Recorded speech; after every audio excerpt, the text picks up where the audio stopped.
Imagine for a moment that everything you know about space is wrong, not wrong in a small way, wrong in a fundamental reality-altering way.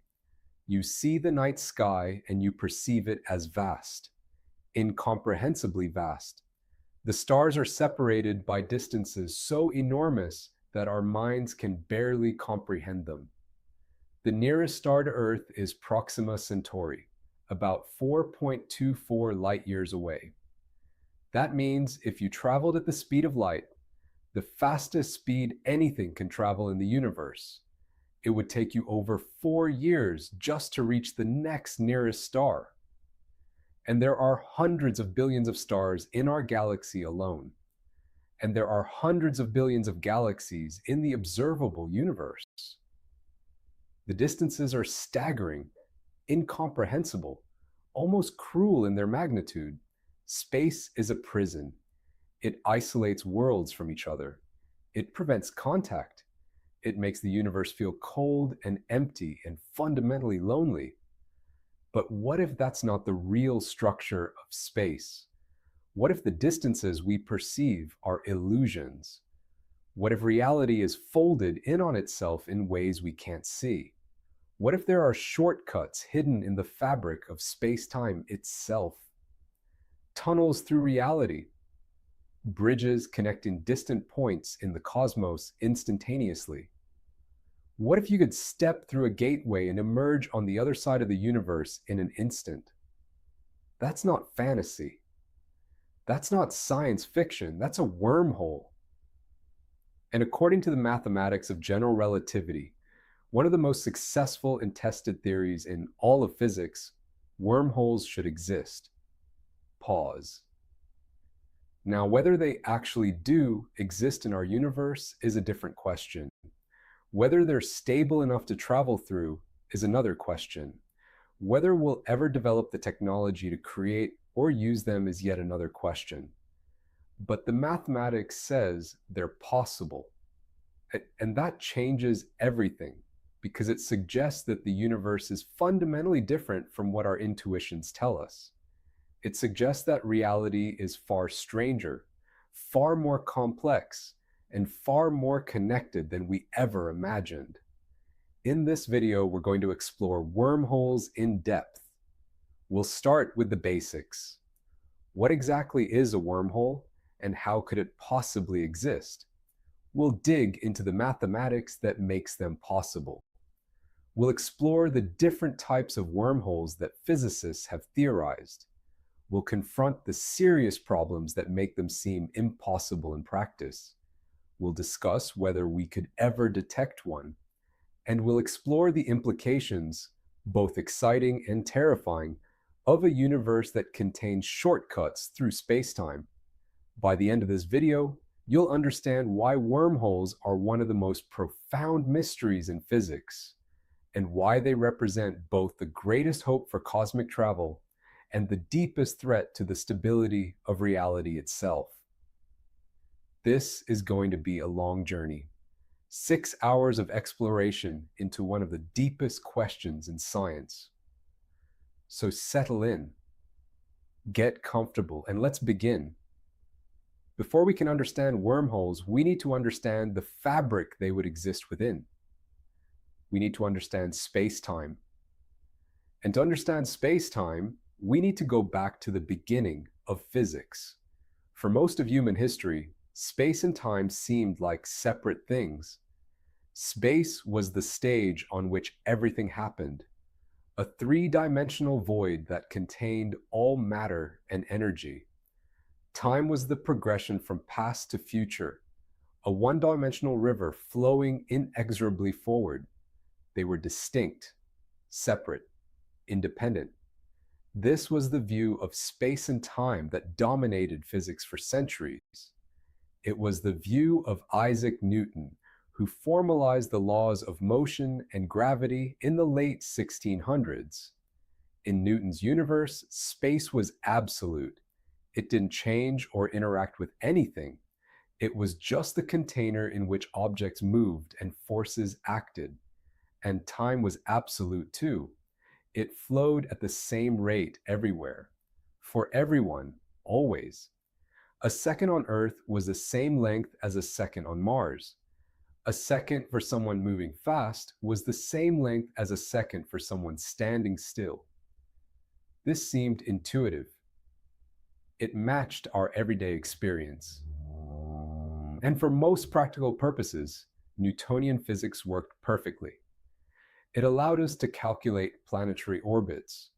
It allowed us to predict the trajectory of projectiles. It allowed us to understand the behavior of fluids and solids. Newton's framework was so successful that it dominated physics for over 200 years. But it had a problem. It couldn't explain light. In the late 1800s, physicists discovered that light always travels at the same speed, about 300,000 kilometers per second, regardless of how fast the observer is moving. This was strange. It violated Newton's laws of motion. If you're on a train moving at 100 kilometers per hour and you throw a ball forward at 50 kilometers per hour, an observer on the ground will see the ball moving at 150 kilometers per hour. The velocities add up. But light doesn't work that way. If you're on a train moving at half the speed of light and you shine a light beam forward, an observer on the ground won't see that light traveling at 1.5 times the speed of light. They'll see it traveling at exactly the speed of light. The speed of light is constant. This was impossible according to Newton. But it was what the experiments showed. Something was wrong with the fundamental picture physicists had of space and time. And then in 1905, a young physicist named Albert Einstein figured out what? He realized that space and time are not separate. They're woven together into a single fabric, and that fabric can bend and stretch and interact with matter and energy. This changed everything. Einstein's insight was radical, but it was also simple. He realized that if light always travels at the same speed for all observers, then space and time must be flexible. They must adjust to keep the speed of light constant. Let me give you an example. Imagine two observers. One is standing still on Earth. The other is on a spaceship traveling at 90% the speed of light. The person on Earth measures the speed of a light beam and gets 300,000 kilometers per second. The person on the spaceship also measures the speed of the same light beam and get 300,000 kilometers per second. Same speed. How is that possible? The only way it's possible is if space and time are different for the two observers. For the observer on the spaceship, time is running slower. Clocks tick more slowly. Processes happen more slowly, and space is contracted. Distances are shorter. Because time is running slower and space is contracted, the speed of light comes out the same. The spaceship observer experiences less time between any two events than the Earth observer does. So even though the speed of light, distance divided by time, is the same number, the actual experience of time and space is different. This is the essence of relativity. The laws of physics are the same for all observers, but their measurements of space and time can differ. More importantly, space and time are not absolute. They're relative. They depend on the observer's reference frame. And because space and time are intertwined and flexible, Einstein realized they should be thought of as a single entity. Space-time. Space-time is a four-dimensional fabric. 3 dimensions of space, length, width, height, and 1 dimension of time. And this fabric can be curved. This is the key insight that makes wormholes possible. Space-time is not flat, it's curved, and it's curved by matter and energy. Let me use an analogy. Imagine a rubber sheet stretched taut. This represents space-time. Now imagine placing a bowling ball on the sheet. The weight of the bowling ball bends and curves the sheet around it. The sheet is no longer flat, it's warped. Now imagine rolling a marble across the sheet. Before you placed the bowling ball down, the marble rolled in a straight line. But now, with a curved sheet, the marble's path curves toward the bowling ball. The marble doesn't feel a force pulling it toward the ball. There's no gravity force in the Newtonian sense. Instead, the marble is simply following the curved geometry of the space it's moving through. The curved spacetime tells the marble which direction to move. This is Einstein's revolutionary insight about gravity. Gravity is not a force. Gravity is the curvature of space-time caused by matter and energy. Objects move along the curved paths that this geometry creates. This is what Einstein meant when he said, and this is a loose paraphrase, matter tells space-time how to curve. Space-time tells matter how to move. It's a beautifully elegant way to think about gravity, and it explains all the phenomena that Newton's theory explained, plus many phenomena that Newton's theory couldn't explain. But here's the crucial part for our discussion of wormholes. If space-time can be curved by matter, then it can theoretically be curved in very specific ways. What if the curvature is so extreme that it folds back on itself? What if two distant regions of space-time are brought into contact by the curvature? What if you could create a tunnel through space-time? That would be a wormhole. And the mathematics of Einstein's field equations, the equations that describe how space-time curves, actually allows for this. Wormholes are mathematical solutions to Einstein's equations. They're not just made up. They're not just speculation. They're genuine solutions to the fundamental equations of general relativity, which means the universe, according to its own rules, could contain wormholes. Whether it actually does is another matter, but the mathematics says it's possible. Now let's get a bit more technical about the geometry of space-time. This is important because it helps us understand why wormholes can exist and how they would actually work. When we talk about the curvature of space-time, we're talking about what's called the geometry of space-time. Geometry is the study of shapes and how they relate to each other. In a flat space, like a piece of paper, the geometry is Euclidean. The angles in a triangle add up to 180 degrees. Parallel lines never meet. But in a curved space, the geometry is different. If you draw a triangle on the surface of a sphere, the angles add up to more than 180 degrees. The sum depends on how large the triangle is relative to the sphere's radius. This is called non-Euclidean geometry. Now, space-time can have different geometries in different places. Near a massive object like a star, space-time is more curved. Far away from massive objects in empty space, space-time is flatter. But there's another aspect of space-time geometry that's important for understanding wormholes: topology. Topology is different from geometry. Geometry is about measurements, distances, angles, curvatures. Topology is about the shape and connectivity of a space. Here's an example. A coffee mug and a donut are very different geometrically. One is tall, cylindrical with a handle. The other is toroidal. But topologically, they're the same.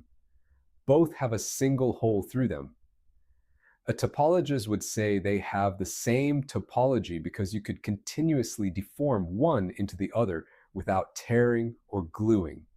You could stretch and bend the coffee mug until it becomes a donut shape, and vice versa. The number and type of holes is what matters topologically. Now, normal space-time has a particular topology. It's simply connected, meaning there are no holes.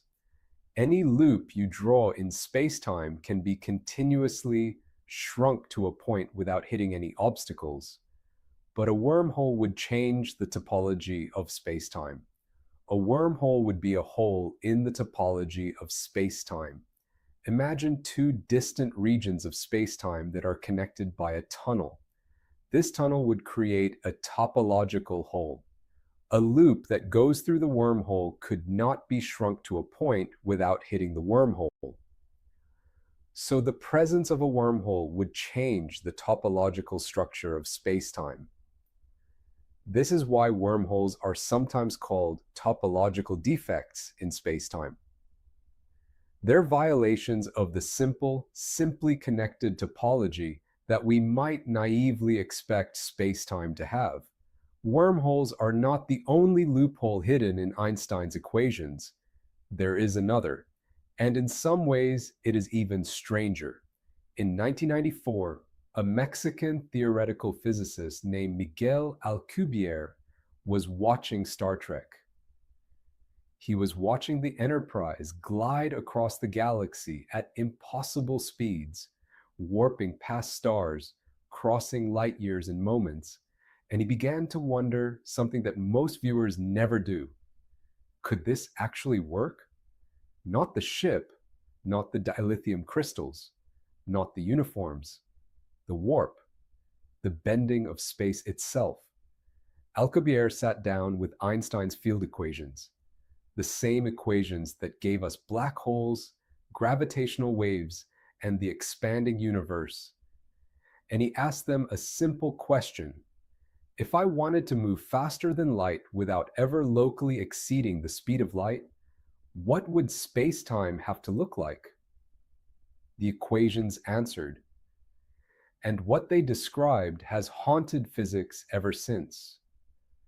You have to understand something subtle about Einstein's speed limit. Relativity says that nothing can move through space faster than light. Nothing. Not a spaceship. Not a signal. Not a particle. Not a thought encoded in photons. The universe enforces this rule with mathematical ruthlessness. But notice the precise wording. Nothing can move through space faster than light. Space itself is under no such restriction. Space can do whatever it wants. We already know this is true. During the first fraction of a second after the Big Bang, space expanded faster than light, vastly faster. Regions of the universe were pushed apart at speeds that would make photons weep. And even today, the most distant galaxies are receding from us faster than light, not because they are moving through space, but because the space between us is stretching. Space is not bound by its own speed limit. Alcubierre saw this, and he asked the question that changed everything. What if we didn't move the ship at all? What if we moved the space around it? Imagine a small region of space-time, a bubble, perhaps 10 meters across. Inside this bubble, everything is calm, flat, ordinary. A ship could sit there peacefully, engines off, drifting in what feels like empty space. But outside the bubble, something extraordinary is happening. In front of the bubble, space is being compressed, squeezed, contracted, folded inward like fabric bunching at the edge of a table. Behind the bubble, space is being expanded, stretched, inflated, pushed outward like a balloon, inflating from a single point. The bubble is caught in this symmetry. It surfs. Space is collapsing ahead of it and blooming behind it, and the bubble, along with everything inside it, is carried forward on this wave of warped geometry. The ship never moves through space. Space moves around the ship. And because space itself has no speed limit, the bubble can travel at any velocity the geometry allows.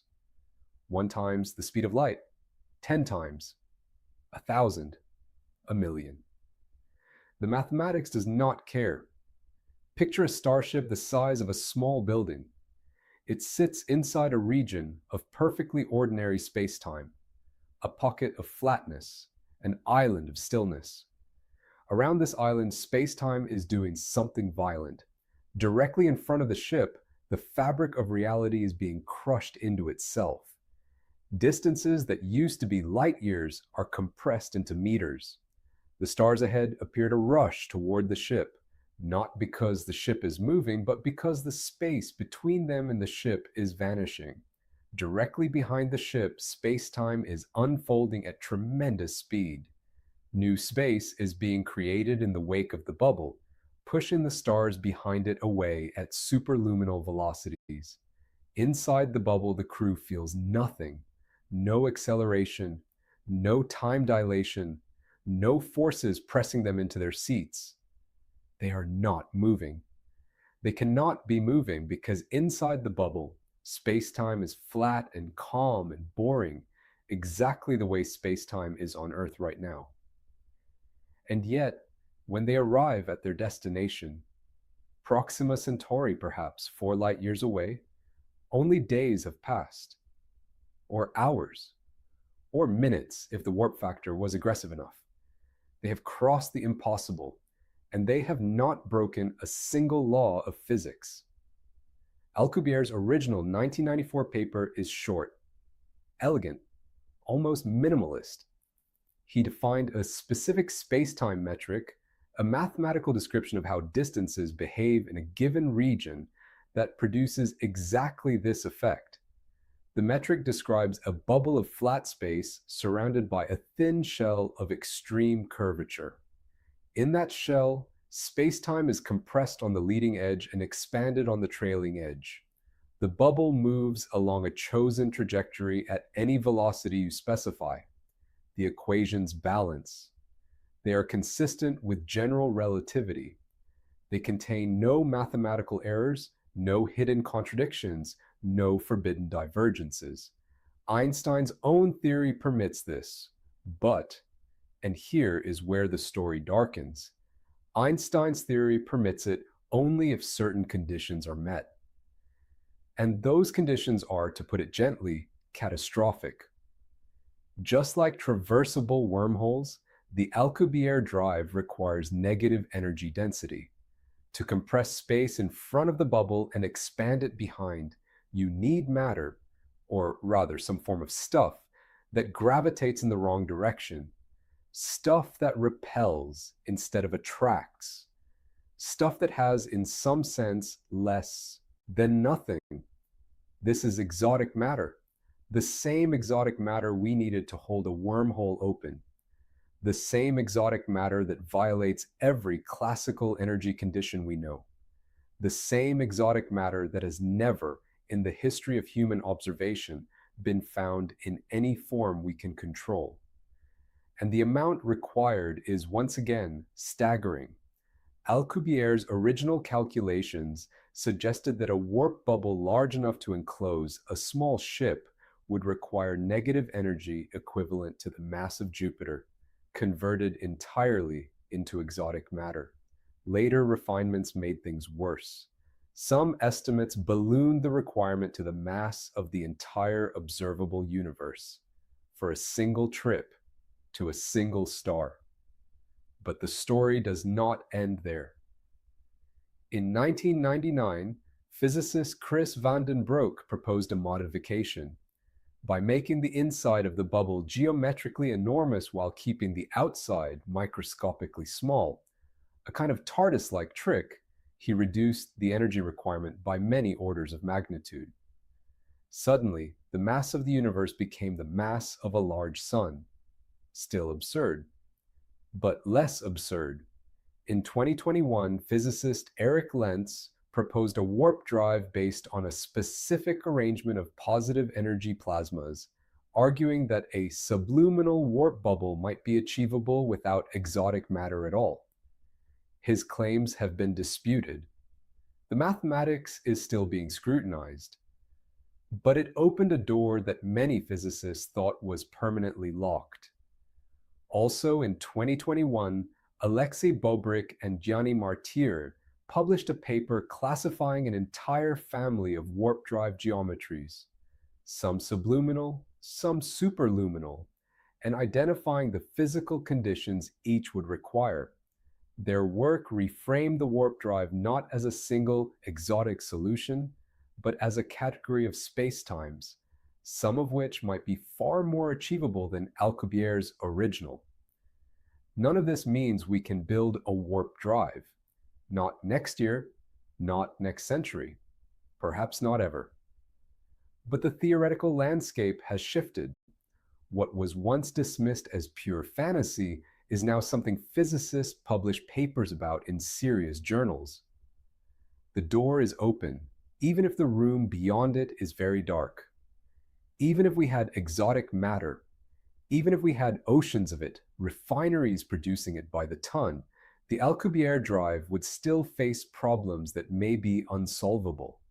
The wall problem. Once a warp bubble is moving, there is no known way to communicate with the outside from the inside. The bubble wall is causally disconnected from its interior. This means the pilot cannot see out, cannot steer, cannot slow down, cannot stop. The bubble, once launched, is a runaway. The radiation problem. As the bubble moves through space, it sweeps up particles, cosmic dust, stray photons, hydrogen atoms, and traps them at its leading edge. When the bubble finally stops, these particles are released in a single catastrophic burst of gamma radiation. A warp ship arriving at a solar system would sterilize it. The causality problem. This is perhaps the most philosophically disturbing issue. Any device capable of faster than light travel, whether a wormhole or a warp drive, can in principle be used to travel backwards in time. The logic is subtle but ironclad. In relativity, simultaneous is not absolute. Different observers moving at different velocities disagree about which events happen at the same time. This disagreement is harmless until you can move faster than light. Once you can arrange two superluminal trips in sequence that, from the perspective of a third observer, arrive before they departed. A warp drive is not just a shortcut through space, it is a shortcut through time. And time travel, as we will see later, brings with it the specter of paradox, grandfather paradoxes, bootstrap paradoxes, causal loops that eat their own tails. Stephen Hawking believed the universe would not permit this. His chronology protection conjecture proposed that whenever nature was on the verge of creating a time machine, quantum effects would intervene, piling up virtual particles at the critical moment, releasing a burst of energy that destroys the machine before it can function. If Hawking was right, the warp drive may be self-destructing. The moment it approaches the light barrier, the universe itself would tear the bubble apart to preserve causality. The formation problem. Nobody knows how to create a warp bubble in the first place. The Alcubierre matrix describes a bubble that already exists, moving at a chosen velocity. It does not describe how to build one from ordinary spacetime. It does not describe how to switch it on. It is as if someone handed you the blueprints for a bridge, but only the middle section. No foundations, no approach roads, no instructions for how to lift the span into place. The mathematics tells us the bubble is possible. The mathematics does not tell us how to make one. Warp drive versus wormhole. It is worth pausing here to compare these two escape routes from the tyranny of light. A wormhole is a shortcut, a tunnel that connects two distant points by threading through a higher dimension. You do not move fast. You simply take a shorter path. A warp drive is a wave, a distortion of space that carries a bubble along at any velocity. You do not take a shortcut. You ride a tsunami of geometry. Both require exotic matter. Both violate the classical energy conditions. Both permit, in principle, time travel and causality violation. Both are permitted by Einstein's equations. Both are, as far as we currently know, impossible to build. They are cousins, different manifestations of the same underlying loophole in general relativity. The loophole that says spacetime is dynamic that geometry itself can be manipulated, that the fabric of reality is not a fixed stage, but an actor in its own play. If the universe truly contains one of these things, it probably contains the other. And if it contains neither, that tells us something profound about the limits of physics itself. For decades, warp drives were the exclusive property of science fiction writers. Then, in the late 1990s and early 2000s, something quiet happened. NASA started paying attention. At the Johnson Space Center, a physicist named Harold "Sonny" White began exploring modifications to the Alcubierre metric. He argued that by oscillating the warp field, pulsing it rather than holding it steady, the energy requirements could be reduced further, perhaps to something on the order of a few thousand kilograms of exotic matter rather than a Jupiter's worth. His team built a small experimental apparatus called the White-Jude Warp Field Interferometer, designed to detect microscopic distortions of spacetime that a laboratory-scale warp field might produce. The results were inconclusive. Critics questioned the methodology. Critics questioned the theory. Critics questioned whether the entire project was scientifically legitimate or a public relations exercise. But the fact remains, NASA, the actual space agency, spent actual dollars asking actual questions about warp drives. The conversation had changed. In 2021, White's team at the Limitless Space Institute announced that they had accidentally produced what appeared to be a nanoscale warp bubble while studying Casimir cavities. The claim was met with skepticism, then with cautious interest, then with more skepticism. The physics community has not reached consensus. The paper was published. The debate continues. None of this constitutes a warp drive. None of it comes close. But it does mean that when a serious physicist says the word warp, other serious physicists no longer laugh. They lean in. They listen. They ask, how much exotic matter? Step back for a moment. Consider what it means that Einstein's equations, written down more than a century ago, based on observations of light and gravity and the orbits of planets, permit a spacecraft to move faster than light without violating the speed of light. Consider what it means that the same equations permit tunnels through space, permit time travel, permit universes budding off from other universes, permit, in some solutions, entire cosmologies rotating around a central axis, where the future loops back into the past. Einstein did not put these things into his theory. He discovered a theory of gravity. The theory contained these things. The mathematics knew before we did. This is one of the most extraordinary features of theoretical physics, that the equations we write down to describe one narrow slice of reality turn out to contain worlds within worlds. Possibilities we never intended, structures we never anticipated. The Alcubierre drive was hiding inside Einstein's field equations for 79 years before anyone thought to look for it. What else is hiding there? What other solutions have we not yet discovered? What other loopholes wait, patient and silent, inside the mathematics of space-time? The universe, it seems, is stranger than we imagined, perhaps stranger than we can imagine. And the warp drive, this impossible, beautiful, terrifying idea, is only one small piece of the strangeness. We do not know if a warp drive can ever be built.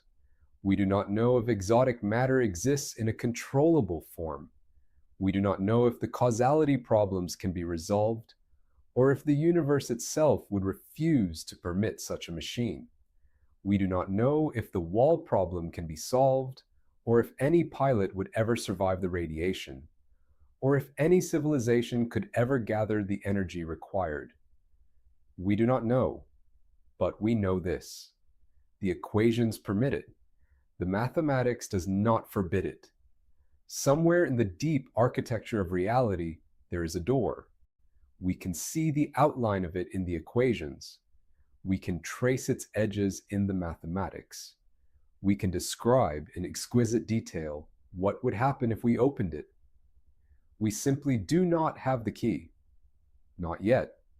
Perhaps not ever. But we know the door is there. And humans, being what we are, will never stop reaching for it. Now here's a question. Could the universe naturally contain such topological defects? Could spacetime have a topology that includes wormholes? The answer, according to general relativity, is yes. There's nothing in the fundamental laws of physics that forbids it. In fact, some versions of quantum gravity and string theory suggest that the universe might be filled with tiny wormholes at the quantum scale. These would be far too small to traverse, but they could exist. And they might have effects on larger scales that we could potentially detect, but we're getting ahead of ourselves. Let's continue building up our understanding of what wormholes are and how they could work. Okay, so we've established that space-time is a four-dimensional fabric that can be curved by matter and energy. We've also established that the topology of space-time, the way it's connected, could potentially be different from what we naively expect. Now let's talk about wormholes specifically. A wormhole is a hypothetical tunnel through space-time that connects two distant regions of the universe. But it's not a tunnel in the ordinary sense. If you think of a tunnel as a hole, you can dig through a mountain. That's not what a wormhole is. A wormhole is a shortcut through the geometry of space-time itself. Let me use that paper analogy again because it's really helpful.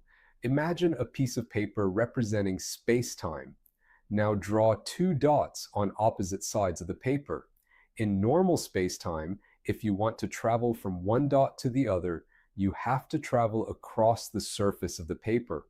The distance is the length of the paper. But now, imagine you could fold the paper so that the two dots touch each other. Now you could go from one dot to the other by traveling zero distance. You just move perpendicular to the plane of the paper, out of the normal spatial dimensions, and the two dots connect. That's the essence of a wormhole. It's a folding of space-time that brings two distant regions into proximity. But here's the thing. In the paper analogy, we're folding the paper in a direction perpendicular to the plane, outside the plane into the third dimension. But we can't actually do that in our universe because we can only move within three spatial dimensions. We can't access a fourth or fifth spatial dimension to fold space-time. So in a real wormhole, the connection would have to exist within the three spatial dimensions we can access. The wormhole would be a tunnel that curves through space-time in a very specific way. It would connect two mouths, two openings in space-time. You enter one mouth, travel through the throat of the wormhole, and emerge from the other mouth. And if the wormhole is very short in terms of its internal distance, you could travel from one mouth to the other much faster than you could by traveling through normal space. In fact, if the wormhole connects two regions that are very far apart in normal space, light years apart, but the wormhole is short, then you could reach the other mouth in much less time than it would take to cross the intervening space normally, potentially instantly, or nearly instantly. This is what makes wormholes so fascinating and so terrifying. If they exist, they would bypass the isolation that space creates. They would allow instant or near instant travel across cosmic distances. They would fundamentally change what's possible in the universe. The first mathematical description of a wormhole came from Einstein himself. In 1935, just 16 years after he published his theory of general relativity, Einstein and a colleague named Nathan Rosen discovered something surprising. They were exploring mathematical solutions to Einstein's field equations. These equations are incredibly complex. They're 10 coupled partial differential equations in 4 dimensions. Finding solutions is difficult, but Einstein and Rosen were mathematicians as well as physicists, and they were skilled at this. They found a solution that described a bridge connecting two regions of spacetime. They called it the Einstein-Rosen bridge. Most of us call it a wormhole now, though the term wormhole wasn't coined until the 1950s by physicist John Wheeler. The Einstein-Rosen bridge was a remarkable discovery. It showed that wormholes weren't just science fiction made up by imaginative people.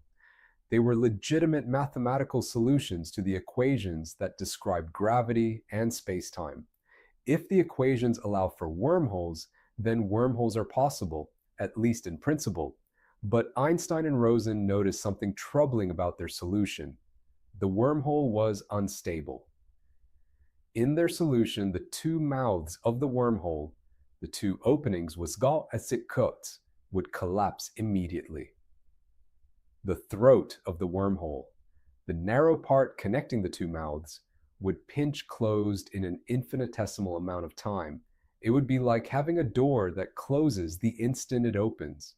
Before anything could pass through, before even light could traverse the throat, it would snap shut. The wormhole would cease to exist.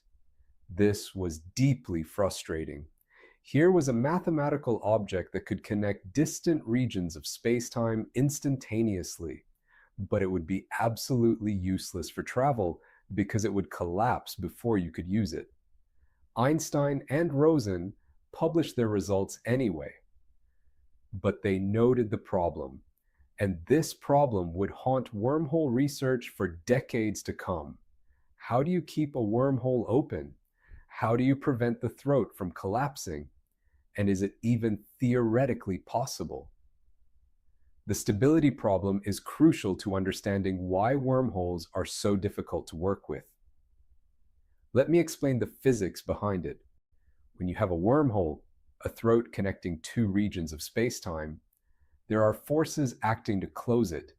These are gravitational forces, but they arise from the geometry of spacetime itself. Think of it this way. The throat of a wormhole is a narrow region of space. Narrow regions are unstable. There's a tendency for gravity to pull the walls of the throat inward. To make it even narrower, if you have a narrow tunnel in ordinary space and you leave it alone, gravity will pull the walls inward and close the tunnel. In the same way, a wormhole throat is subject to gravitational forces that try to pinch it closed. These forces arise from the energy density of the wormhole itself. A wormhole requires a specific distribution of energy density to maintain its shape, and the geometry of that distribution naturally creates forces that try to collapse the throat. To prevent collapse, you would need to counteract these forces. You would need to apply an outward force to push the walls of the throat apart. And that outward force would have to be very strong, stronger than the inward gravitational force. Now, in ordinary physics, how do you create an outward force? You use pressure. If you have a gas at high pressure inside a container, it pushes outward on the walls. If the outward pressure is greater than the inward pressure, the container expands. So you would think that you could keep a wormhole open by filling its throat with a very high pressure substance. But here's the problem. General relativity relates pressure to gravity. The more pressure you apply, the more you curve space-time. And in the case of a wormhole, more curvature means stronger forces trying to close the throat. It's a losing battle. Any ordinary matter you try to use to keep the wormhole open will actually make things worse. The pressure of the ordinary matter creates more curvature, which creates stronger closing forces, so you can't keep a wormhole open with ordinary matter. You need something exotic.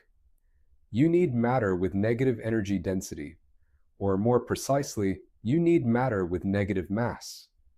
Matter that repels gravity instead of attracting it. Matter that creates an outward pressure instead of an inward pull. This is called exotic matter, and it's the key to keeping a wormhole open. Now, exotic matter is not something we've ever observed.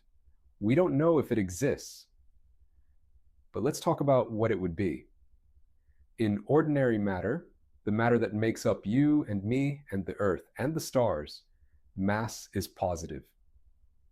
Energy is positive. And gravity is attractive. The mass curves space-time in a way that brings objects together. But theoretically, you could have matter with negative mass. Matter with negative energy density. What would negative energy mean? Well, in quantum field theory, there are some phenomena that might be related to negative energy. One is the Casimir effect. The Casimir effect is a quantum phenomenon where the energy density between two very close metal plates is lower than the energy density outside the plates. This creates a net outward pressure. The plates are pushed apart. Some physicists have speculated that the Casimir effect demonstrates negative energy density, though the interpretation is controversial. Another possibility comes from the cosmological constant. Observations show that the expansion of the universe is accelerating. This acceleration is attributed to dark energy, a mysterious form of energy that fills the universe. Dark energy has negative pressure. It's pushing space apart. Some physicists have speculated that dark energy might be related to negative energy or exotic matter, but these are speculations. We don't have any concrete evidence that negative energy or exotic matter exists. And even if it does exist, we don't know how to produce it, how to collect it, or how to manipulate it. We certainly don't have the technology to harvest negative energy on the scale that would be needed to keep a wormhole open. And we're talking about scales that are almost inconceivably large. Let me give you an estimate. To keep a wormhole open that a human could traverse, a wormhole with a throat about 1 meter in diameter, you would need an amount of negative energy equivalent to the mass energy of Jupiter. Jupiter has about 318 times the mass of Earth. That's an inconceivably large amount of energy. No civilization with technology we can imagine would be able to harness and deploy that much energy. It would require engineering on a scale millions of years beyond our current technology. So even if exotic matter exists, and even if we could figure out how to use it, the practical barriers to creating and maintaining a traversable wormhole are absolutely enormous. But the point is, the mathematics allows for it. Einstein's equations say that if you could somehow surround a wormhole throat with exotic matter, you could keep it open. The negative energy would create an outward pressure. This outward pressure would counteract the inward gravitational pull. The throat would remain open, and theoretically, something could travel through it. This is why exotic matter is so important in wormhole physics. And this is why physicists have spent so much effort thinking about how exotic matter might exist and how it might be used. Because without exotic matter, wormholes are useless. They collapse instantly. With exotic matter, they could remain open. And if they could remain open, the implications would be revolutionary. But we're still speculating. We're still dealing with theoretical possibilities. The universe might not contain exotic matter. The universe might have laws that prevent wormholes from remaining open, even if exotic matter exists. And even if wormholes can remain open, there might be other barriers to traversing them. As we'll see, to really understand wormholes, we need to talk about the mathematics. Specifically, we need to talk about Einstein's field equations. Now, I'm not going to derive these equations from first principles because that would take hours and require a lot of advanced mathematics. But I can give you a sense of what they are and why they're important. Einstein's field equations describe how space-time is curved by the distribution of matter and energy. They can be written as g mu nu plus lambda. G mu nu equals 8 pui, g over c, to the power of 4 t mu nu. Don't worry if you don't understand the notation. The important thing is the structure. On the left side, you have g mu nu, which represents the curvature of space-time. This is called the Einstein tensor. It tells you how space-time is curved at each point. You also have lambda g mu nu, which is a term involving the cosmological constant. The cosmological constant is related to dark energy and the acceleration of the universe's expansion. On the right side, you have T mu nu, which represents the distribution of matter and energy. This is called the stress energy tensor. It tells you what's at each point in space-time, what kinds of particles, fields, and energy are present. So the equation says the curvature of space-time equals the distribution of matter and energy. Or more poetically, matter and energy tell space-time how to curve. These equations are incredibly complex. Each tensor has 16 components, 4 by 4 matrix. But due to symmetries, there are really only 10 independent equations. And these 10 equations are coupled to each other. Solving them for realistic situations is extremely difficult. Even with modern computers, we can only solve them exactly for very simple, highly symmetric situations. For example, we can solve them exactly for a single spherical mass, like a star, a rotating spherical mass, a uniform, homogeneous distribution of matter, like the early universe, gravitational waves propagating through empty space. But for complex situations, like the real structure of the universe with its galaxies and clusters, we have to use approximations. Now, the remarkable thing about these equations is that they have many different solutions. Different distributions of matter and energy lead to different solutions, and some of these solutions describe geometries that seem very strange. One solution describes black holes, regions of spacetime so densely curved that not even light can escape. Another solution describes wormholes, tunnels connecting two regions of spacetime.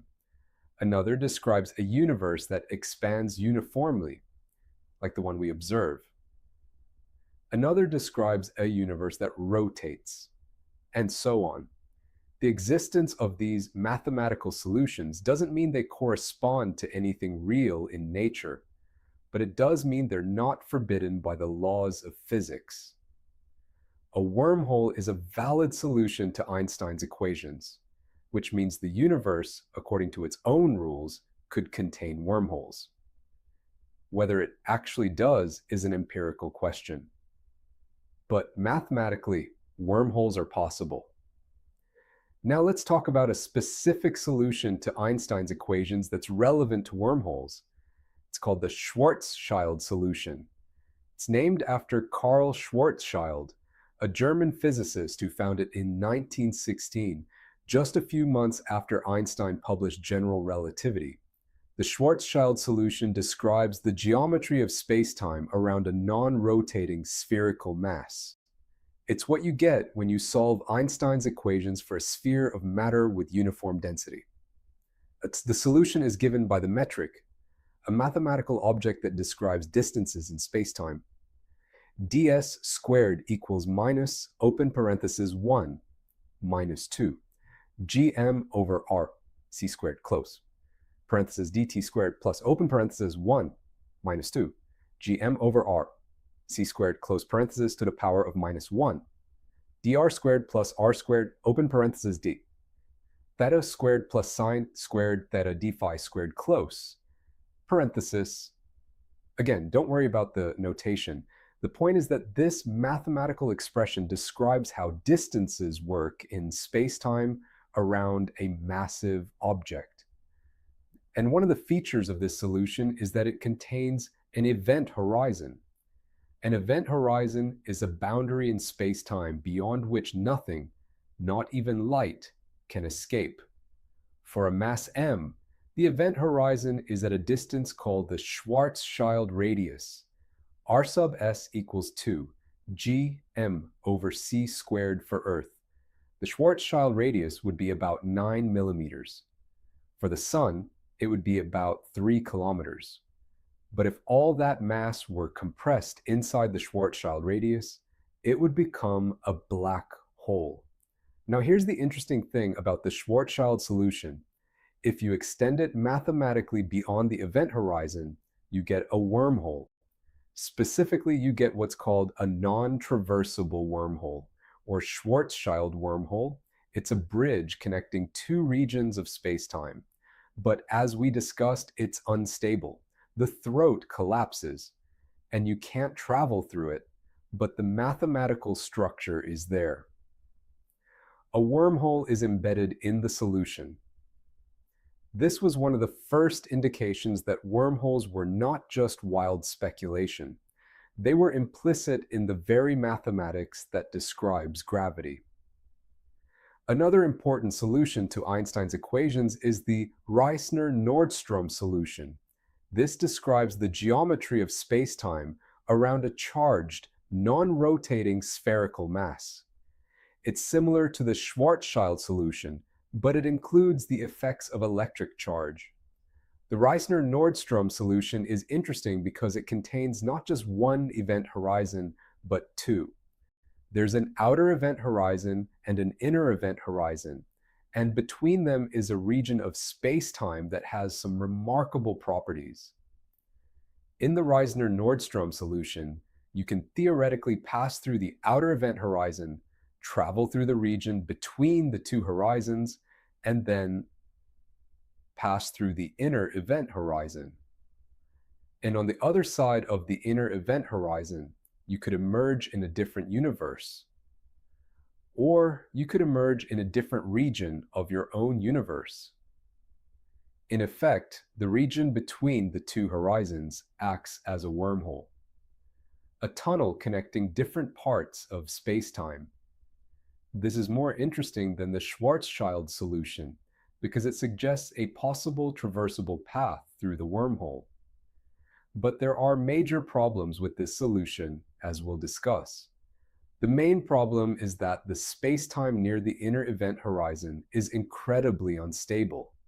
Any perturbation, any small disturbance would cause the inner horizon to collapse. If you tried to pass through it, you would destroy the structure of the wormhole, and you'd be trapped or destroyed in the process. Also, the tidal forces, the differential gravitational forces near the inner horizon are infinite. They would stretch and destroy any object trying to pass through. So while the Reissner-Nordström solution is mathematically interesting, it's not practically useful for wormhole travel. But it shows that Einstein's equations do allow for structures that could, in principle, connect different regions of spacetime. The Kerr solution is another important solution to Einstein's equations. It describes the geometry of spacetime around a rotating, non-charged spherical mass. The Kerr solution is more complex than the Schwarzschild or Reissner-Nordström solutions. A rotating black hole has some fascinating properties that the non-rotating solutions don't have.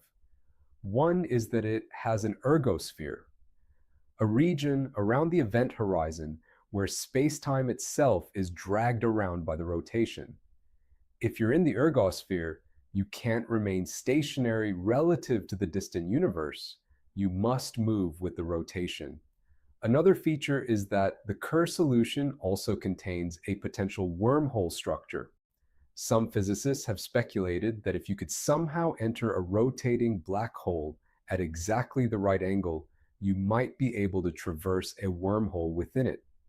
You might emerge in a different region of space-time. or you might emerge in a different universe entirely. This has been the subject of much speculation and science fiction. But again, there are major practical problems. First, the instabilities near the inner horizon would destroy any object trying to pass through. Second, the tidal forces would be catastrophic. Third, there's no guarantee that the wormhole wouldn't collapse or behave in an unpredictable way. And fourth, there's the question of whether the Kerr solution actually describes real black holes. Real astrophysical black holes might have different properties due to quantum effects or due to being surrounded by matter. So while the Kerr solution is mathematically elegant, its practical utility for wormhole travel remains questionable. But again, the point is, Einstein's equations allow for wormhole structures. Real wormholes might be possible. And that's profoundly important, even if we can't create or traverse them. Now that we've established the basic mathematical framework for wormholes, let's categorize them.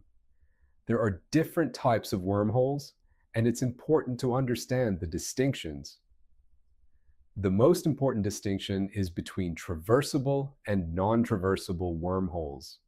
A non-traversable wormhole is one that collapses before anything can pass through it. As we discussed, the Einstein-Rosen bridge is non-traversable.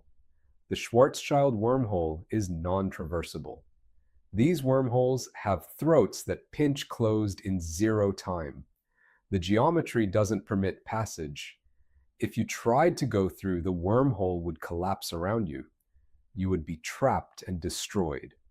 Now you might think, if non-traversable wormholes collapse immediately, what's the point of studying them?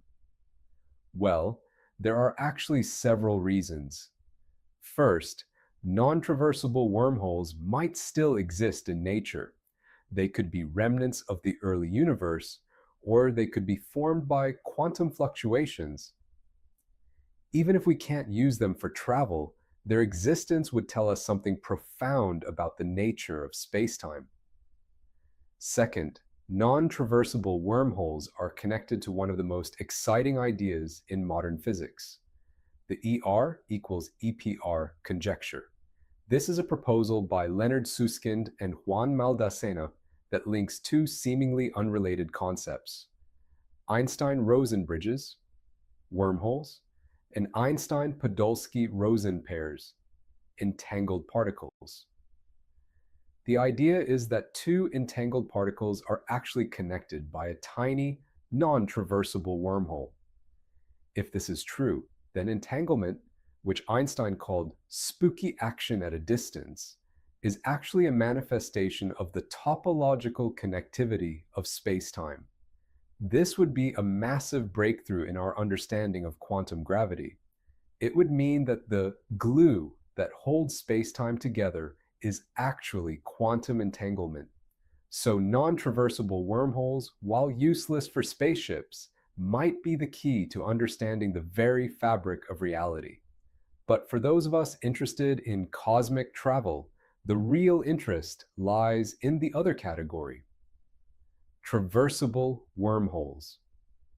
A traversable wormhole is exactly what it sounds like: a wormhole that a physical object, or at least a signal, can pass through and emerge on the other side. To be traversable, a wormhole must meet several strict criteria. First, it must be stable. It cannot collapse while you're inside it. This means it must be held open by some form of exotic matter or energy, as we've discussed. Second, it must not have an event horizon. In a Schwarzschild wormhole, the bridge is hidden behind an event horizon. Once you cross that horizon, you can never come back. In a traversable wormhole, you need to be able to enter one side and exit the other without being trapped in a gravitational one-way street. Third, the tidal forces inside the wormhole must be manageable. If the gravity inside the wormhole is so strong that it rips you apart into a stream of atoms, a process physicists call spaghettification, then the wormhole isn't really traversable for humans. A truly traversable wormhole would need to have relatively gentle curvature. Fourth, the time it takes to travel through the wormhole must be reasonable. If a wormhole connects 2 points 100 light years apart, but it takes 200 years to travel through the tunnel, it's not much of a shortcut. Ideally, the travel time through the throat should be very short, seconds or minutes. And finally, the wormhole must not be filled with lethal radiation. Many solutions to Einstein's equations involve intense bursts of energy or radiation that would fry anything attempting to pass through. Creating a wormhole that meets all these criteria is a monumental challenge for theoretical physics. But in 1988, a breakthrough occurred that changed the way we think about this possibility. The story of the traversable wormhole actually begins with a piece of science fiction. In the early 1980s, the famous astronomer and author Carl Sagan was writing his novel Contact. He wanted his protagonist, Ellie Arroway, to travel to the star Vega. He initially thought about using a black hole for this travel, but Sagan was a scientist, and he wanted the science in his book to be as accurate as possible. So he called his friend Kip Thorne, a theoretical physicist at Caltech and one of the world's leading experts on general relativity. Sagan asked Thorne, "Can you use a black hole that travels across the galaxy?" Thorne's answer was a quick no. Black holes are one-way trips to a singularity. You don't come out the other side, you just get crushed. But the question got Thorne thinking. If not a black hole, then what? Thorne, along with his graduate student Mike Morris, decided to work backward. Instead of taking a known solution like a black hole and seeing if it could be used for travel, they decided to define what a traversable wormhole would look like, and then see what kind of matter and energy would be required to create it. They published their findings in 1988 in a landmark paper titled Wormholes in Spacetime and Their Use for Interstellar Travel. This was the birth of modern wormhole physics. Thorne and Morris found a mathematical solution for a wormhole that was stable, had no event horizon, and had tidal forces weak enough for a human to survive. But there was a catch. A big one. To keep this wormhole open, their math required the presence of exotic matter. Specifically, it required matter with a negative energy density. This was the first time a serious scientific paper had laid out the requirement for negative energy to maintain a traversable shortcut through spacetime. The Thorne-Morris wormhole became the gold standard for theoretical wormholes. It proved that, while incredibly difficult and requiring materials we don't even know exist, a traversable wormhole is mathematically consistent with the laws of physics. Let's talk more about this exotic matter. Why is it so necessary? In general relativity, gravity is always attractive for normal matter. If you have a ball of lead, it pulls things toward it. If you have a star, it pulls things toward it. This attractive nature of gravity is what causes a wormhole to collapse. Imagine the throat of a wormhole as a cylinder. The gravity of the matter forming the wormhole wants to pull the walls of that cylinder inward. To stop that collapse, you need something that pushes outward. In our everyday world, we use pressure to push outward. Air in a balloon pushes against the rubber to keep it inflated. But in the realm of space-time curvature, ordinary pressure isn't enough. According to Einstein's equations, ordinary pressure actually contributes to the gravitational pull. If you add more pressure, you're actually adding more weight to the gravity, making the collapse happen even faster. To get an outward push that doesn't add to the collapse, you need what's called a violation of the null energy condition.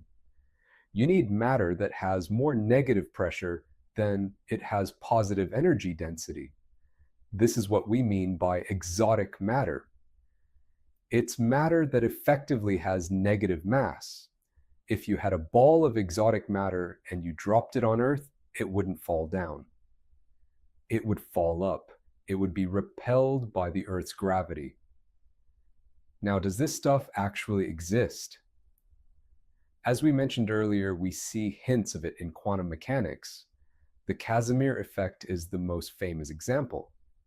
If you place two unprimed metal plates very close together in a vacuum, the quantum fluctuations between the plates are restricted. This creates a region of space with a lower energy density than the surrounding vacuum. Since we define the vacuum as having zero energy, the region between the plates technically has negative energy density. So we know negative energy density is possible on a microscopic scale. The problem is scaling it up. To keep a wormhole open that is large enough for a person, you would need a staggering amount of this negative energy. We're talking about an amount of negative energy equivalent to the mass of a planet, concentrated into a tiny area.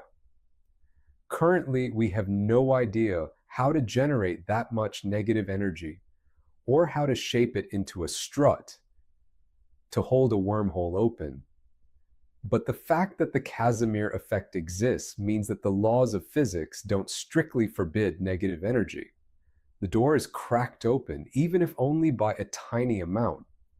When we talk about wormholes, we usually imagine giant glowing portals in space, like in Star Trek or Interstellar. These are macroscopic wormholes. But many physicists believe that wormholes might already exist all around us, just on a scale so small we can't see them. This brings us to the concept of quantum foam. This idea was pioneered by John Wheeler, the same man who coined the term wormhole. Wheeler proposed that if you look at space-time at a small enough scale, the Planck scale, which is 10 to the minus 35 meters, it's no longer smooth. At that scale, the uncertainty principle of quantum mechanics becomes dominant. Energy and geometry fluctuate wildly. Space-time becomes a turbulent, bubbling foam. In this foam, tiny wormholes are constantly popping into and out of existence. Bridges are forming and snapping shut in fractions of a second. If this is true, the fabric of the universe is like a sponge, filled with billions of microscopic tunnels. These tiny wormholes wouldn't be useful for travel, but they would be fundamental to how space-time works. If the quantum foam exists, it presents us with a tantalizing possibility. If space-time is already filled with microscopic wormholes, we don't necessarily need to tear space-time to create a bridge. Instead, we might just need to find a way to inflate one. Imagine a microscopic wormhole as a tiny subatomic bubble. In its natural state, it is far too small for even a single atom to pass through. It's also incredibly unstable, appearing and disappearing in a Planck second. But what if we could catch one of these bubbles? What if an advanced civilization could use a massive amount of energy, perhaps the energy of a star, to expand that tiny fluctuation? This is the inflationary model of wormhole creation. It's the difference between building a bridge from scratch and finding a microscopic crack and prying it open until it's wide enough for a truck to drive through. However, scaling a wormhole up from the Planck scale to the human scale is a feat of engineering that defies description. To expand space-time by 35 orders of magnitude would require energy densities that might only have existed during the Big Bang itself. Furthermore, as the wormhole grows, the amount of exotic matter required to keep it from snapping back shut increases exponentially. It's like trying to keep a giant rubber band stretched across the solar system. The tension is unimaginable. This leads us to a fascinating theory. What if the universe already did this for us? During the very first moments of the universe, the era of cosmic inflation, the universe expanded faster than the speed of light. Spacetime grew from something smaller than an atom to the size of a galaxy in a fraction of a second. Some physicists, including Stephen Hawking, speculated that during this violent expansion, some of those microscopic quantum wormholes might have been caught in the expansion. As spacetime stretched, the wormholes stretched with it. These are known as primordial wormholes. If they exist, they wouldn't be artificial. They would be natural features of the cosmos, as real as stars or planets. They would be relics of the Big Bang, ancient shortcuts frozen into the fabric of reality. Finding a primordial wormhole would be the ultimate astronomical discovery. It would be a pre-built highway system left behind by the birth of the universe. But there's a catch. Even if a wormhole was stretched to a macroscopic size during inflation, it still needs exotic matter to stay open. Without a source of negative energy to act as a strut, these primordial wormholes would have collapsed billions of years ago. Unless the early universe was filled with a different kind of energy. We know that dark energy is currently causing the universe to expand. Dark energy has properties similar to negative pressure. Could dark energy or some other field from the early universe have acted as the stabilizer for these ancient bridges? If so, there might be dead or dormant wormholes scattered throughout the deep void of intergalactic space, waiting for us to find them. When we see wormholes in movies, they are almost always spherical. In Interstellar, the wormhole near Saturn is a perfect shimmering crystal ball. And this makes sense. The math of the Thorne-Morris wormhole is based on spherical symmetry. It's the simplest way to calculate the curvature. But in the 1990s, physicist Matt Visser proposed something even stranger: polyhedral wormholes. Visser realized that you don't necessarily need a smooth, curved sphere of exotic matter to hold a wormhole open. Instead, you could concentrate the exotic matter into struts or frames. Imagine a cube or a pyramid made of exotic matter. The faces of the cube would be flat space-time, but the edges would be where the curvature is concentrated. This is a flat face wormhole. For a traveler, this would be much safer. In a spherical wormhole, you are surrounded by exotic matter and intense gravitational forces from all sides. But in a Visser wormhole, you could fly through the center of one of the flat faces, staying far away from the dangerous edges where the exotic matter is located. It would be like flying through a giant cosmic picture frame. The view through the frame would be the stars of a distant galaxy. You simply fly through the empty space in the middle, and you emerge on the other side. This model significantly reduces the tidal forces that would otherwise rip a human body apart. It turns the wormhole from a terrifying vortex into a stable architectural gateway. There's another even more exotic shape: the ring wormhole. This concept ties into string theory, the idea that the fundamental building blocks of the universe aren't particles, but tiny vibrating strings of energy. In some models of string theory, cosmic strings could exist. These are incredibly thin, incredibly heavy defects in space-time, left over from the Big Bang. If you were to take a cosmic string and loop it into a circle, the mass and tension of that string could, theoretically, warp space-time into a ring-shaped wormhole. A ring wormhole wouldn't look like a tunnel. It would look like a hoop floating in space. If you fly around the hoop, nothing happens. You're still in the same part of space. But if you fly through the center of the hoop, the topology of the ring swaps your location.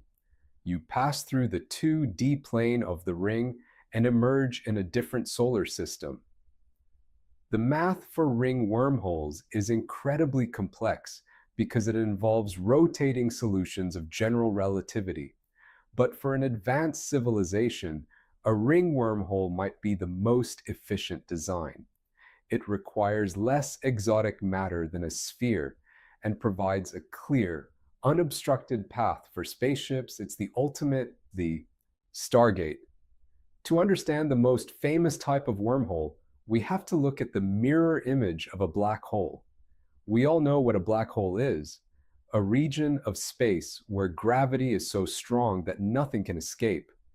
It is a one-way sink. But the equations of general relativity are time symmetric. This means that for every solution where matter falls in, there is a mathematical solution where matter flows out. This reverse black hole is called a white hole. A white hole is a region of space that nothing can enter. It is constantly spewing matter and light out into the universe, but the event horizon of a white hole acts as an impenetrable shield from the outside. Now, here is the mind-bending part. In the 1930s, when physicists were looking at the Schwarzschild geometry of a black hole, they realized that the math didn't just describe one universe, it described two. If you look at the Penrose diagram, a special map of space-time, a black hole in our universe is connected to a white hole in a mirror universe. The bridge between them is the Einstein-Rosen bridge. In this model, a wormhole isn't just a shortcut between 2 points in our space. It is a gateway between two entirely different universes. Matter falls into the black hole in universe A, travels through the wormhole throat, and is vomited out of the white hole in universe B.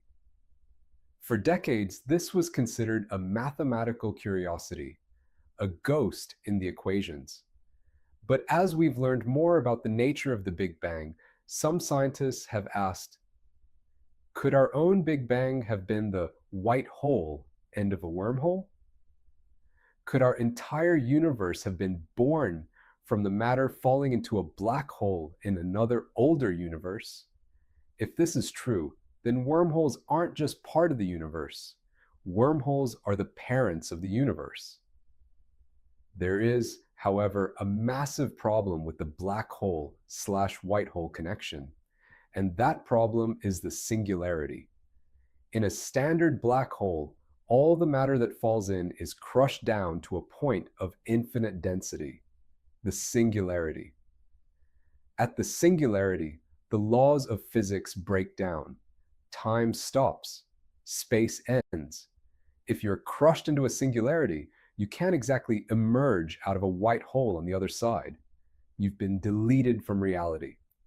For a wormhole to be traversable through a black hole, we need to get rid of the singularity. This is where quantum gravity comes in. Many physicists believe that singularities don't actually exist. They believe that when matter gets dense enough, quantum effects take over and bounce the matter back out. Instead of a point of infinite density, you get a Planck star, a highly compressed core that eventually rebounds. If this bounce happens, the black hole effectively becomes a wormhole. The singularity is replaced by a throat. Instead of a dead end, you have a gateway. The matter doesn't stop, it just changes direction. In theories like loop quantum gravity, the singularity is avoided because space-time itself is made of discrete loops, or atoms, that can't be compressed beyond a certain point. Think of it like a sponge. You can squeeze it, but eventually the material itself resists. When a star collapses, it hits this quantum limit and rebounds. But because of the intense gravity, this rebound doesn't happen in our time. It happens in the future or in another region of spacetime entirely. This quantum bounce effectively turns the interior of a black hole into the throat of a wormhole. If this theory is correct, every black hole in our universe might be a portal. But it's a portal that only opens once the black hole has evaporated or reached the end of its life cycle, a process that could take trillions of years. For a human observer, it might as well be a dead end. But on a cosmic timescale, it is a bridge. To understand why white holes are so controversial, we have to look at the concept of time reversal. In the laws of physics, specifically general relativity and electromagnetism, time is a flexible dimension. If you take a video of a planet orbiting a star and play it backward, the physics still works. The equations don't care which way the arrow of time is pointing. A white hole is mathematically identical to a black hole, just with the time variable flipped. In a black hole, things can only go in. In a white hole, things can only come out. But here's where we run into the second law of thermodynamics. The second law states that entropy, or disorder, must always increase. Black holes are great at increasing entropy. They take ordered things like stars and planets and turn them into a chaotic, high entropy state. White holes do the opposite. They take chaos and vomit out ordered matter and light. This would be like watching a broken vase jump off the floor and reassemble itself on a table. Because of this, many physicists argued for decades that white holes were physically impossible, even if the math allowed them. However, recent developments in quantum gravity have reopened the case. If a white hole is just the exit of a wormhole, then the entropy isn't decreasing. It's just being transferred from one side to the other. The disorder goes into the black hole and comes out the white hole. The total entropy of the multiverse still increases. This makes the black hole to white hole wormhole a scientifically plausible, if still unproven, phenomenon. If white holes exist and they are the other end of wormholes, why haven't we seen them? Space is full of black holes. We've even photographed the one at the center of our own galaxy, but we haven't seen a single object that looks like a white hole, a bright, massive object spewing matter out of nowhere. There are a few theories for this missing evidence. First, white holes might be incredibly short-lived. The bounce from a black hole to a white hole might happen in a fraction of a second from the perspective of the matter inside, even if it takes billions of years for us on the outside. Second, white holes might look like something else. Some astronomers have suggested that gamma-ray bursts, the most powerful explosions in the universe, could actually be the brief birth of a white hole. Others have suggested that the Big Bang itself wasn't a singularity, but a massive white hole opening up and dumping the contents of another universe into our own. If that's the case, we don't see white holes because we are currently living inside the aftermath of one. The wormhole was the umbilical cord, and the white hole was the birth of our space and time. In 2013, two of the world's most famous physicists, Leonard Susskind and Juan Malditzina, proposed an idea so radical it sounds like science fiction. They called it ER equals EPR. ER stands for Einstein-Rosen, less wormholes. EPR stands for Einstein-Podolsky-Rosen, as the quantum entanglement. For nearly a century, these were seen as two completely different parts of physics. Entanglement is a quantum phenomenon where two particles become linked. If you change the state of one, the other changes instantly, even if it's on the other side of the galaxy.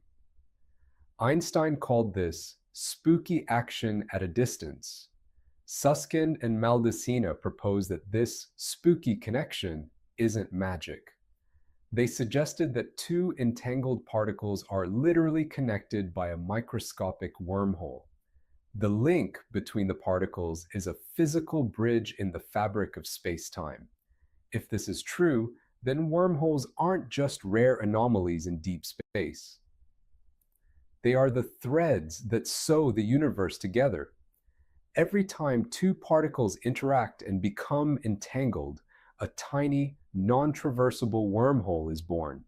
This would mean that the smooth space-time we see around us is actually held together by a vast, invisible web of billions of trillions of wormholes. Space-time isn't the stage where the play happens. Space-time is a network created by quantum entanglement. Amazing. This theory is the leading candidate for a theory of everything.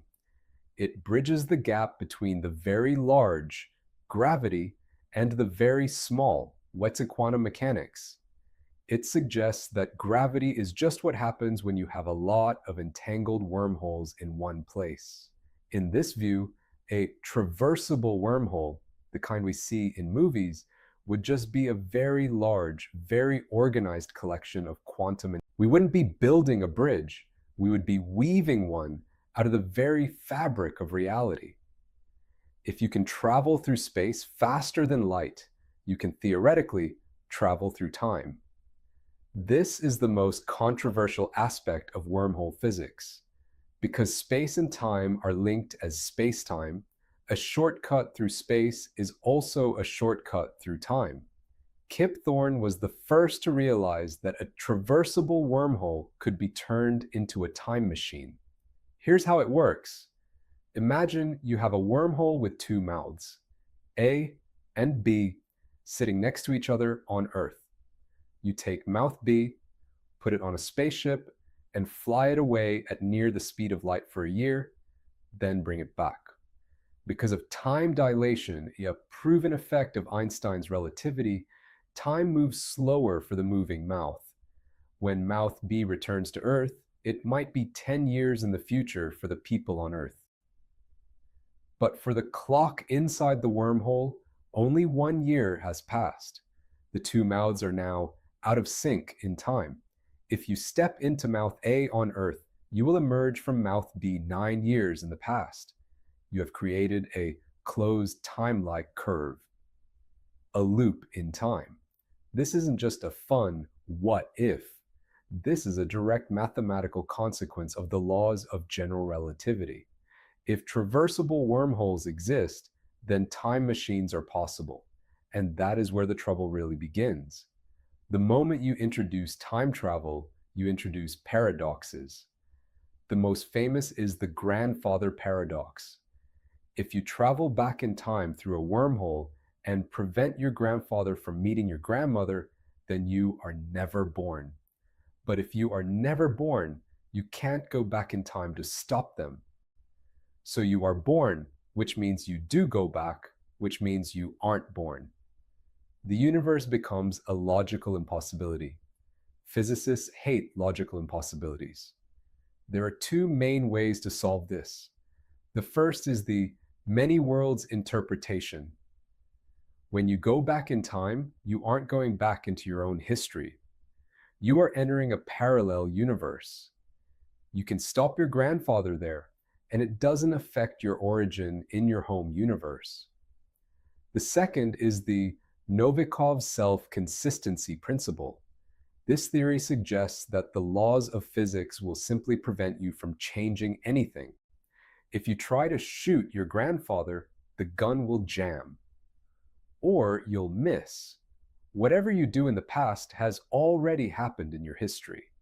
You aren't changing the past, you are fulfilling it.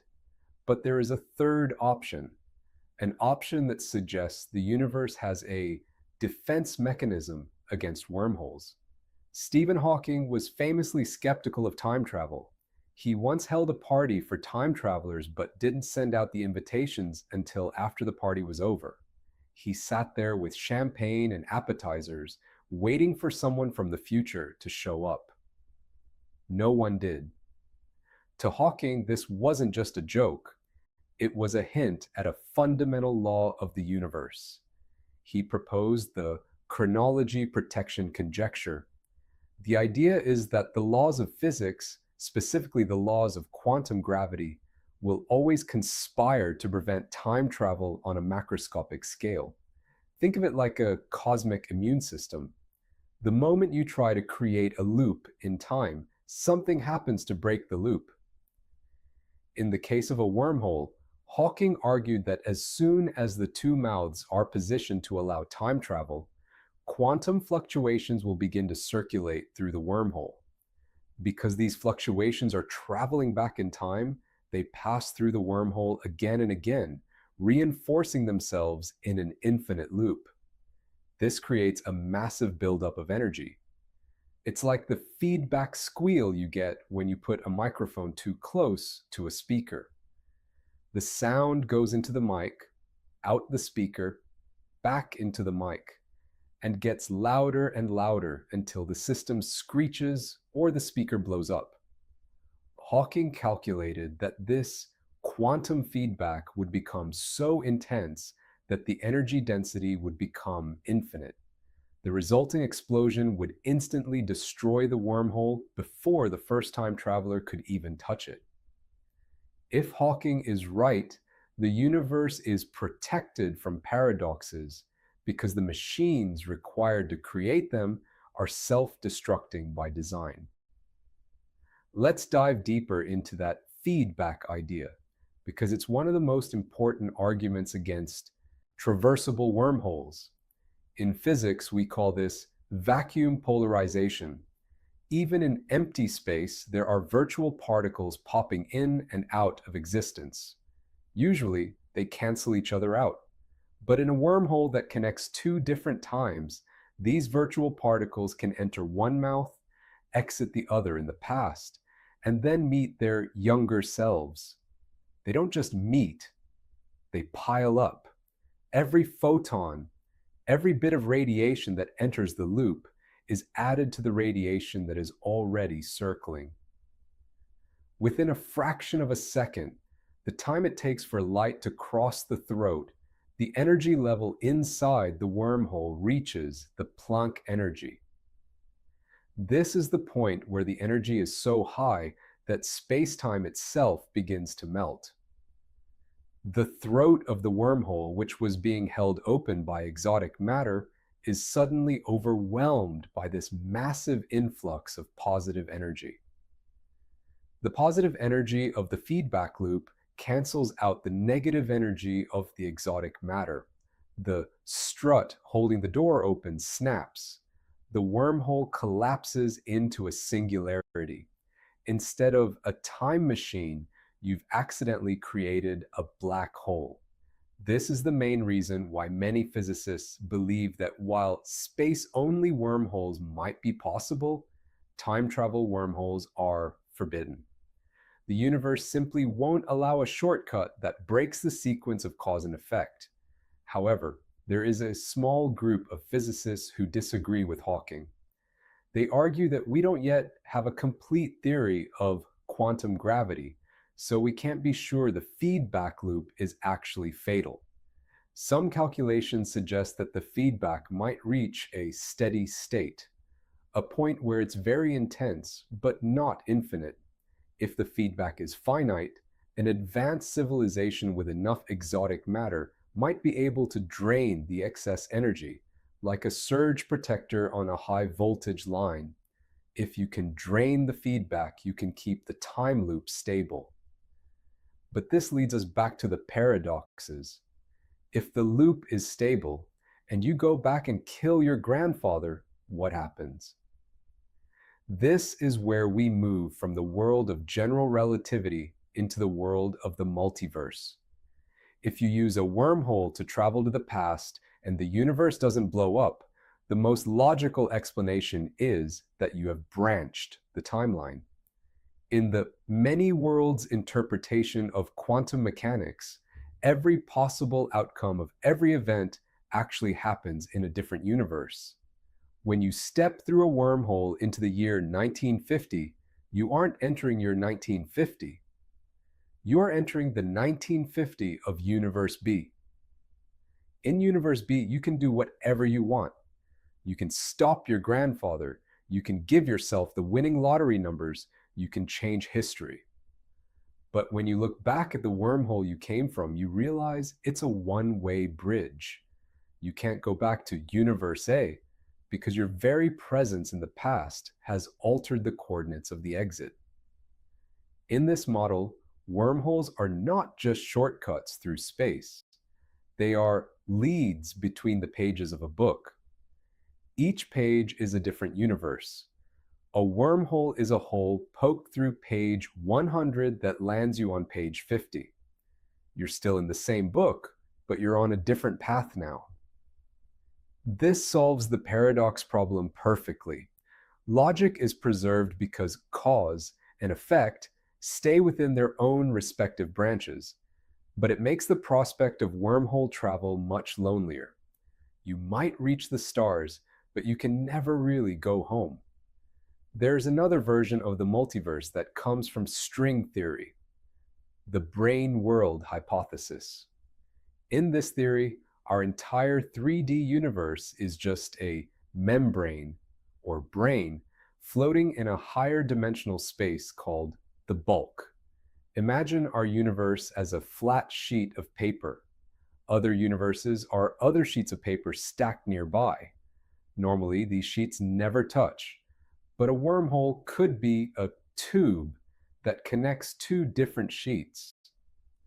This kind of wormhole wouldn't just take you to a different time or a distant star. It would take you to a universe with different laws of physics. A universe where gravity is stronger, or where light travels at a different speed, or where there are 4 spatial dimensions instead of 3. If this is the case, wormholes are the ultimate frontier. They are the only way to escape the brain of our own reality and explore the vast, infinite bulk that lies beyond. So far, everything we've talked about is theoretical. The math says wormholes could exist, but we haven't found one yet. But how would we even look for something that is essentially a hole in space? The answer lies in gravitational lensing. As we know, mass curves space-time. When light from a distant star passes near a massive object, like a galaxy or a black hole, the light is bent.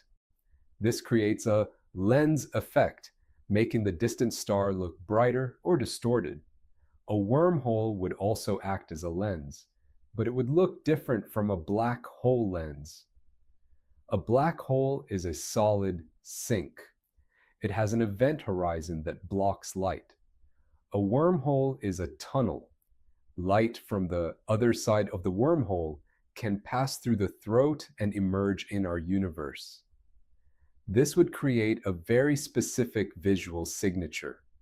Instead of just seeing a distorted star, we might see a ring of light that contains the reflection of a completely different part of the universe.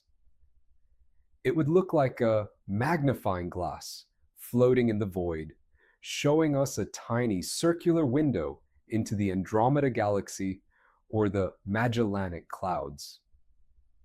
Astronomers are currently using telescopes like the James Webb and the Gaia satellite to look for these microlensing events. If we see a star suddenly brighten in a way that doesn't match the profile of a planet or a black hole, it might just be the first evidence of a natural wormhole. In 2019, the Event Horizon Telescope gave us the first ever image of a black hole's shadow. We saw a dark circle surrounded by a glowing ring of gas.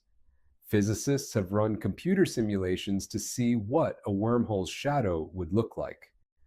Because a wormhole doesn't have a singularity at its center, the shadow would be much smaller and more complex than a black hole's.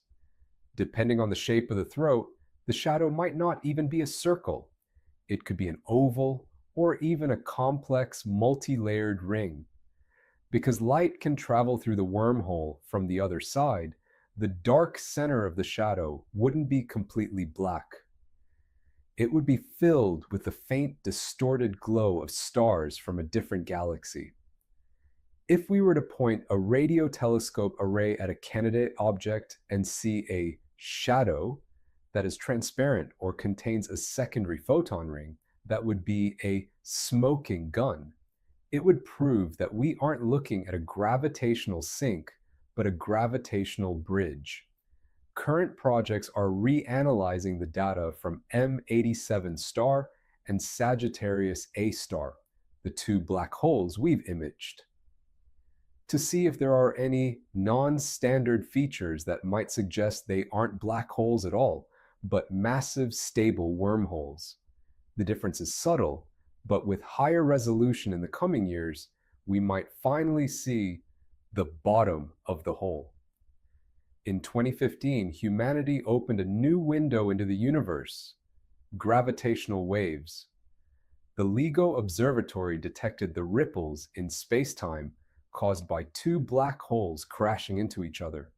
When two black holes merge, they create a single, larger black hole. This new black hole vibrates for a fraction of a second as it settles into its final shape.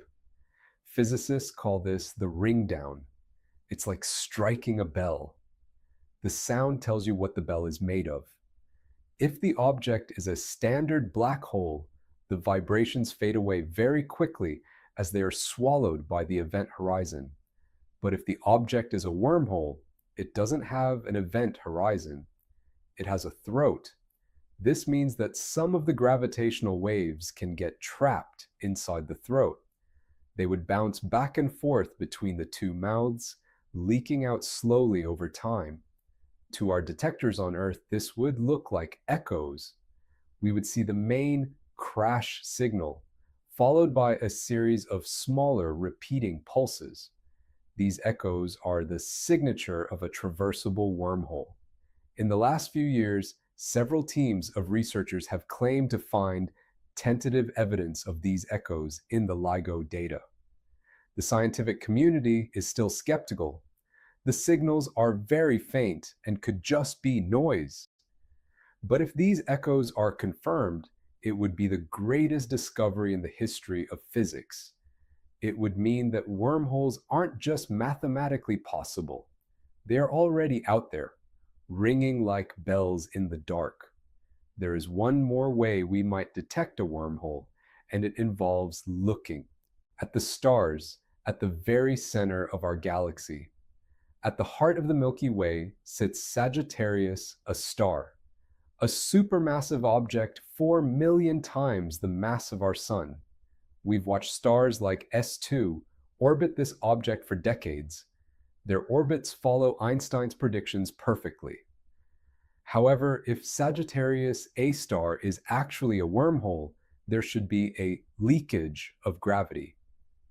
Imagine a large star on the other side of the wormhole in a different galaxy.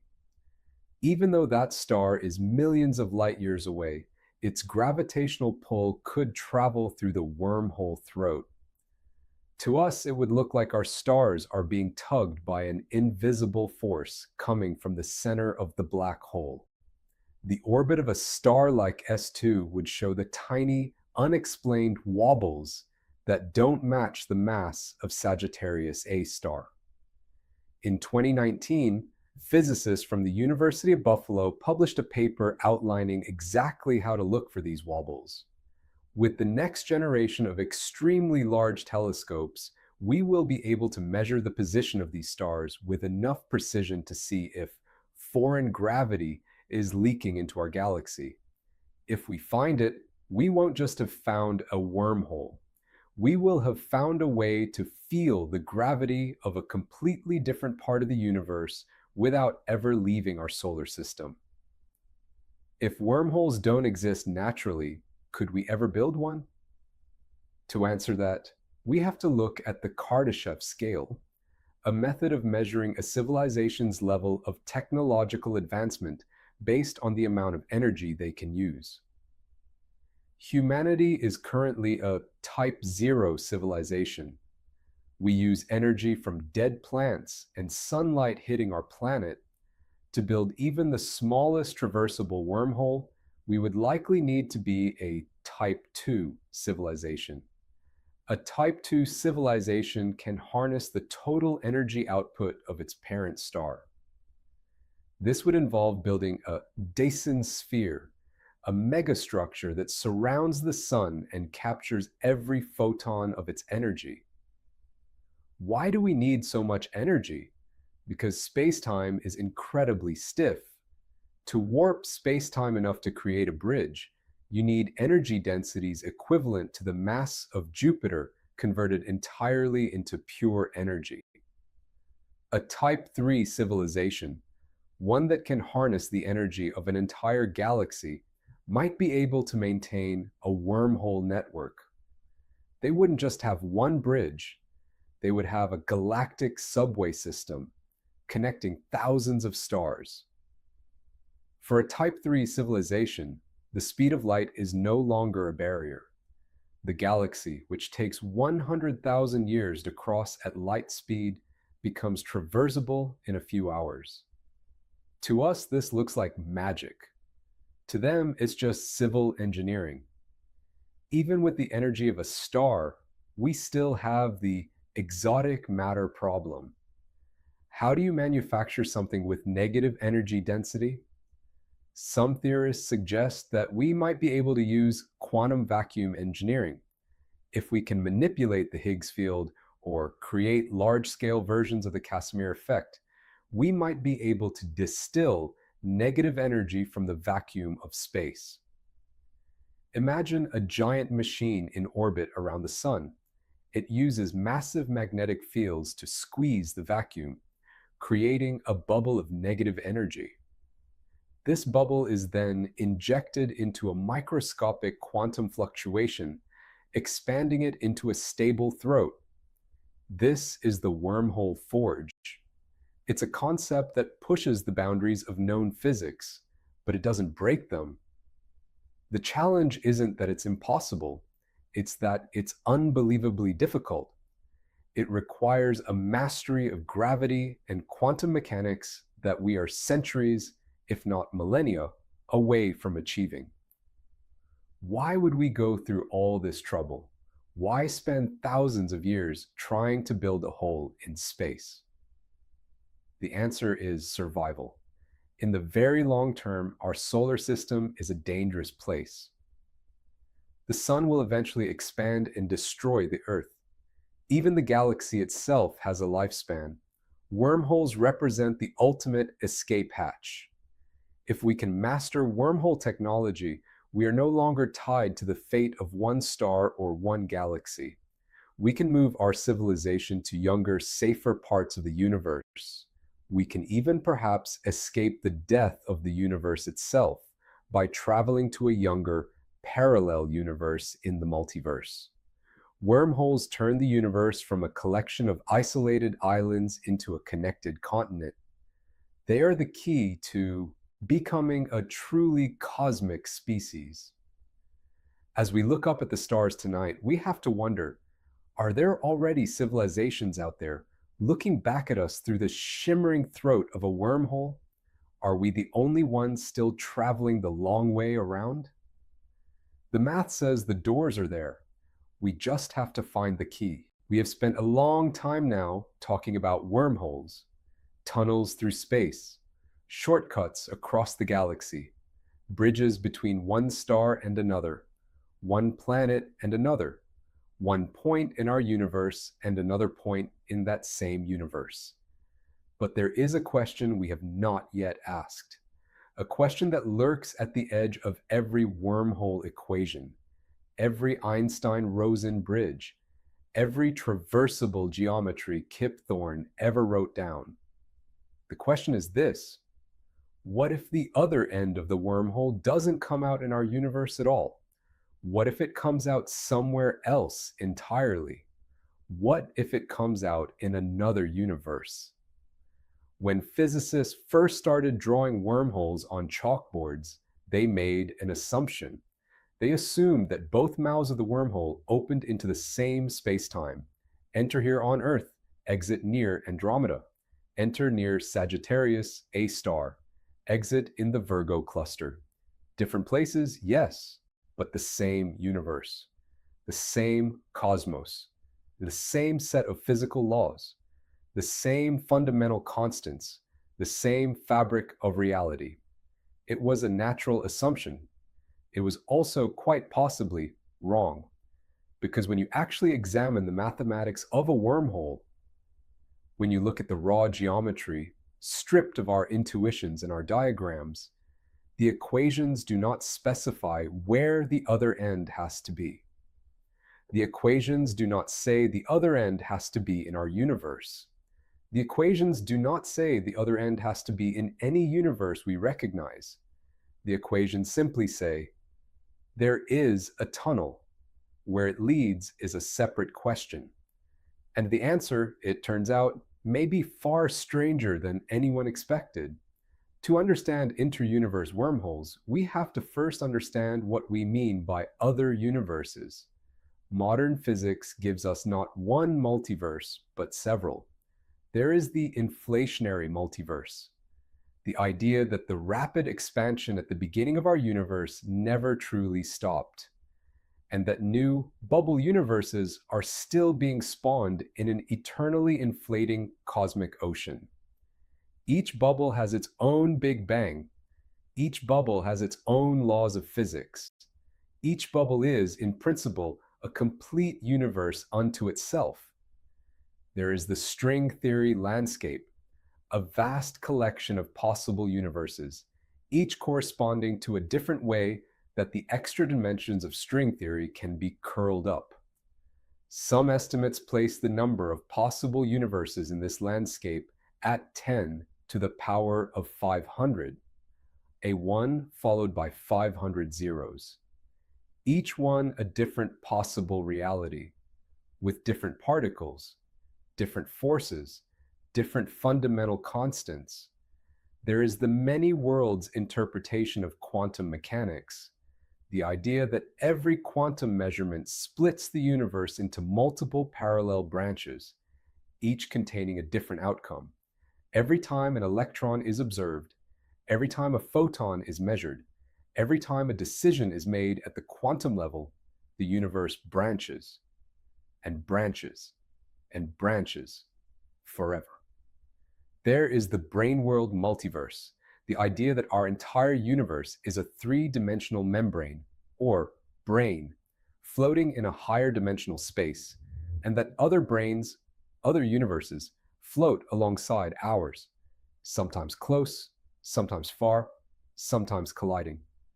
And there are others, cyclic universes, simulated universes, mathematical universes, bubble collisions and quantum foam, and the endless creative excess of theoretical physics. The point is this: modern physics does not have one multiverse hypothesis. It has many. And in almost every one of them, wormholes could, in principle, serve as bridges. Let us return to 1935. Einstein and Rosen are sitting at a chalkboard in Princeton, working through the equations of general relativity, trying to understand what a black hole really is at the deepest mathematical level. They discover something curious.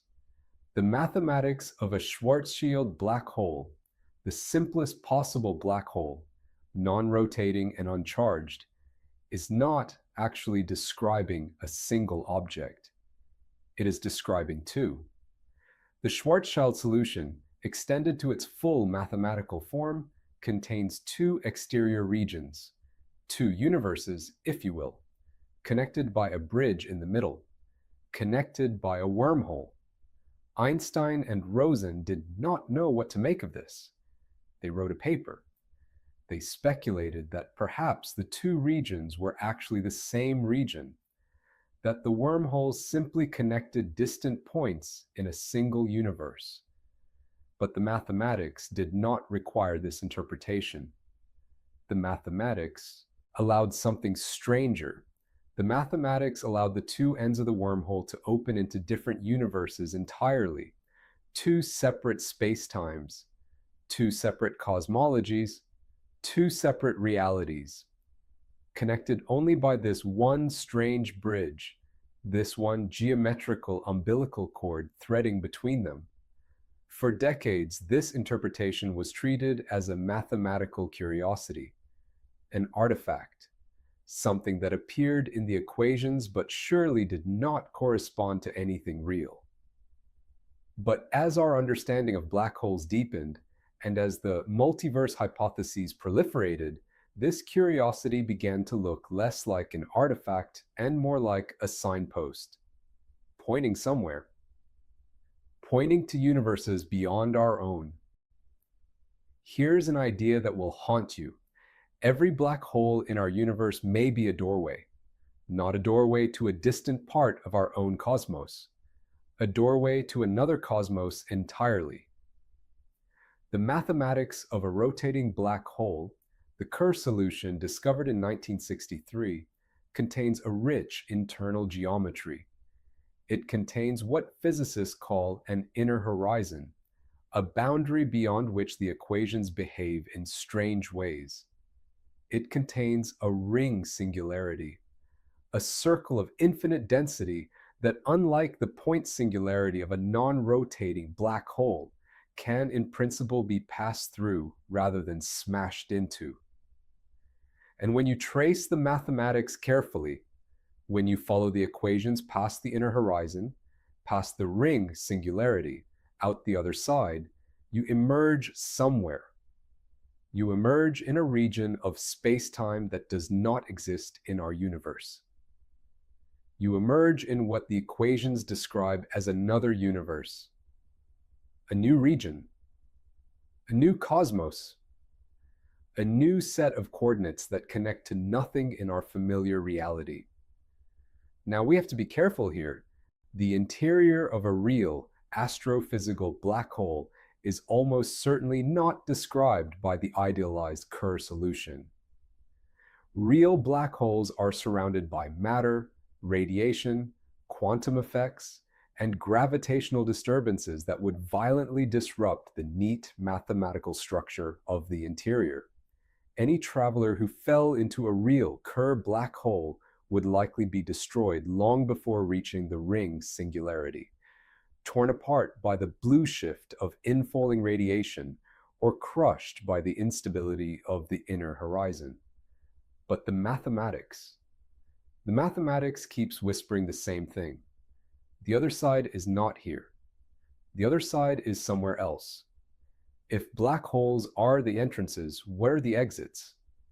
The mathematics has an answer. They're called white holes. A white hole is, in a precise mathematical sense, a black hole running backwards in time. Where a black hole pulls matter in and lets nothing out, a white hole pushes matter out and lets nothing in. Where a black hole has an event horizon that traps everything, a white hole has an event horizon that repels everything. White holes appear naturally in the extended mathematics of the Einstein-Rosen bridge.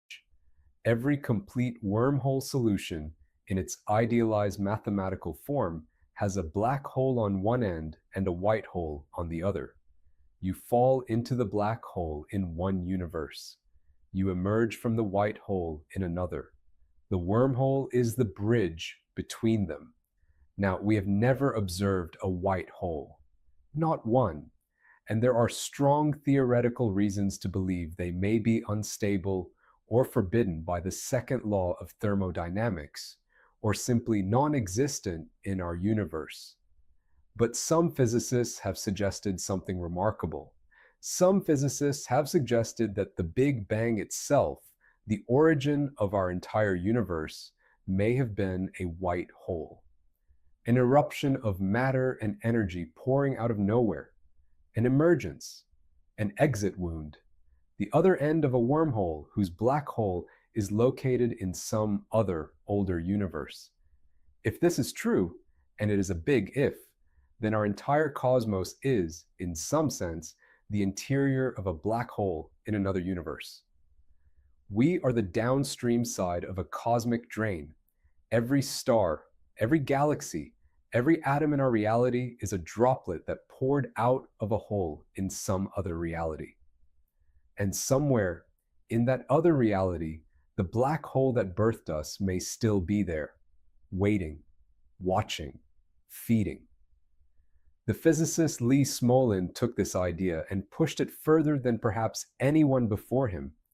In 1992, Smolin proposed a hypothesis so audacious that it has been argued about ever since. He called it cosmological natural selection. The idea goes like this: if black holes give birth to new universes, if every black hole is the entrance to a wormhole, and the wormhole's exit is the big bang of a baby cosmos, then universes reproduce. They have offspring. And if universes have offspring, then Darwinian evolution can operate on universes themselves. Think about it. A universe with laws of physics that favor the formation of many black holes will produce many offspring universes. A universe with laws that prevent black hole formation will produce few or none. Over cosmic epochs, over generation after generation of universes, the multiverse will fill with cosmoses whose laws are optimized for one thing: making black holes. Our universe, Smolin pointed out, is remarkably good at making black holes. The fundamental constants, the mass of the electron, the strength of gravity, the properties of the strong nuclear force are tuned in such a way that stars form, live, die, and collapse into black holes with astonishing efficiency. If Smolin is right, this is not an accident. It is heredity. We live in a universe descended from countless generations of black hole-producing ancestors. Our physics is the way it is because those particular laws survived the evolutionary competition. And every black hole we see in the night sky, every one of them, may be the beginning of a child universe. A universe we will never see. A universe with its own stars, its own galaxies, its own civilizations perhaps. A universe born from ours, connected to us by a wormhole that no traveler can ever traverse. Move now to a different corner of theoretical physics. String theory tells us that our universe may be a brain, a three-dimensional membrane floating in a higher dimensional space called the bulk. Imagine an infinite sheet of paper drifting through a room. The paper is our universe. Everything we can see, everything we can touch, every atom and photon and galaxy is confined to the paper. We cannot look up. We cannot look down. We cannot perceive the room, but the room is there. And there may be other sheets of paper drifting through it, other brains, other universes, some perhaps parallel to ours, running alongside for eternity, some perhaps tilted at strange angles, some perhaps rushing toward us on collision courses that will not resolve for 1 trillion years. Now, what if a wormhole could reach through the bulk? What if a wormhole could pierce our brain, extend through the higher dimensional space between universes, and connect to another brain on the far side? The mathematics does not forbid this. In some string theoretic models, it actively encourages it. These would be wormholes unlike anything we have discussed so far, not tunnels through our own space-time, not shortcuts across our own cosmos, but bridges leaping from one universe to another, threading through dimensions we cannot see, dimensions we cannot enter, dimensions whose existence we can only infer from equations. A traveler entering such a wormhole would not simply arrive somewhere new. They would arrive elsewhere, somewhere with perhaps different physical constants, different particles, different forces, different histories entirely. They would arrive in a universe where the electron might be heavier, where gravity might be stronger, where atoms might not form, where stars might not shine, where life, if it exists at all, might be built from principles we have no words for, or they might arrive in a universe almost identical to ours, a universe with the same laws, the same particles, the same fundamental architecture, but with a different history, a history in which the dinosaurs never went extinct, a history in which Earth never formed, a history in which the version of you that never existed here is walking down a street, doing something ordinary, unaware that another you is being carried through the void by a wormhole from a neighboring cosmos. The mathematics does not care which of these it is. The mathematics only says the bridge is possible. There is another possibility, stranger still. In the many worlds interpretation of quantum mechanics, reality is constantly splitting. Every quantum event, every decay of every atom, every measurement of every particle, every choice made by every conscious being, divides the universe into branches. There are branches where you are reading this, branches where you are not, branches where you never existed, branches where humanity never evolved, branches where the earth never formed, or where the sun ignited differently, or where the Big Bang itself unfolded in some subtly altered way. All of these branches, according to the many worlds interpretation, are real. All of them exist. All of them are proceeding right now in parallel with our own. Could a wormhole connect them? Could a bridge be built between one quantum branch and another? The mainstream answer is no. Quantum branches are not spatially separated in the usual sense. They do not exist somewhere else in a geometric way. They exist as distinct components of a universal wave function, and there is no obvious geometrical bridge that could link them. But some physicists, a small speculative minority, have suggested that the mathematics of quantum gravity, when it is finally worked out, might permit exactly this. The ER equals EPR conjecture, which we discussed earlier, hints at something along these lines.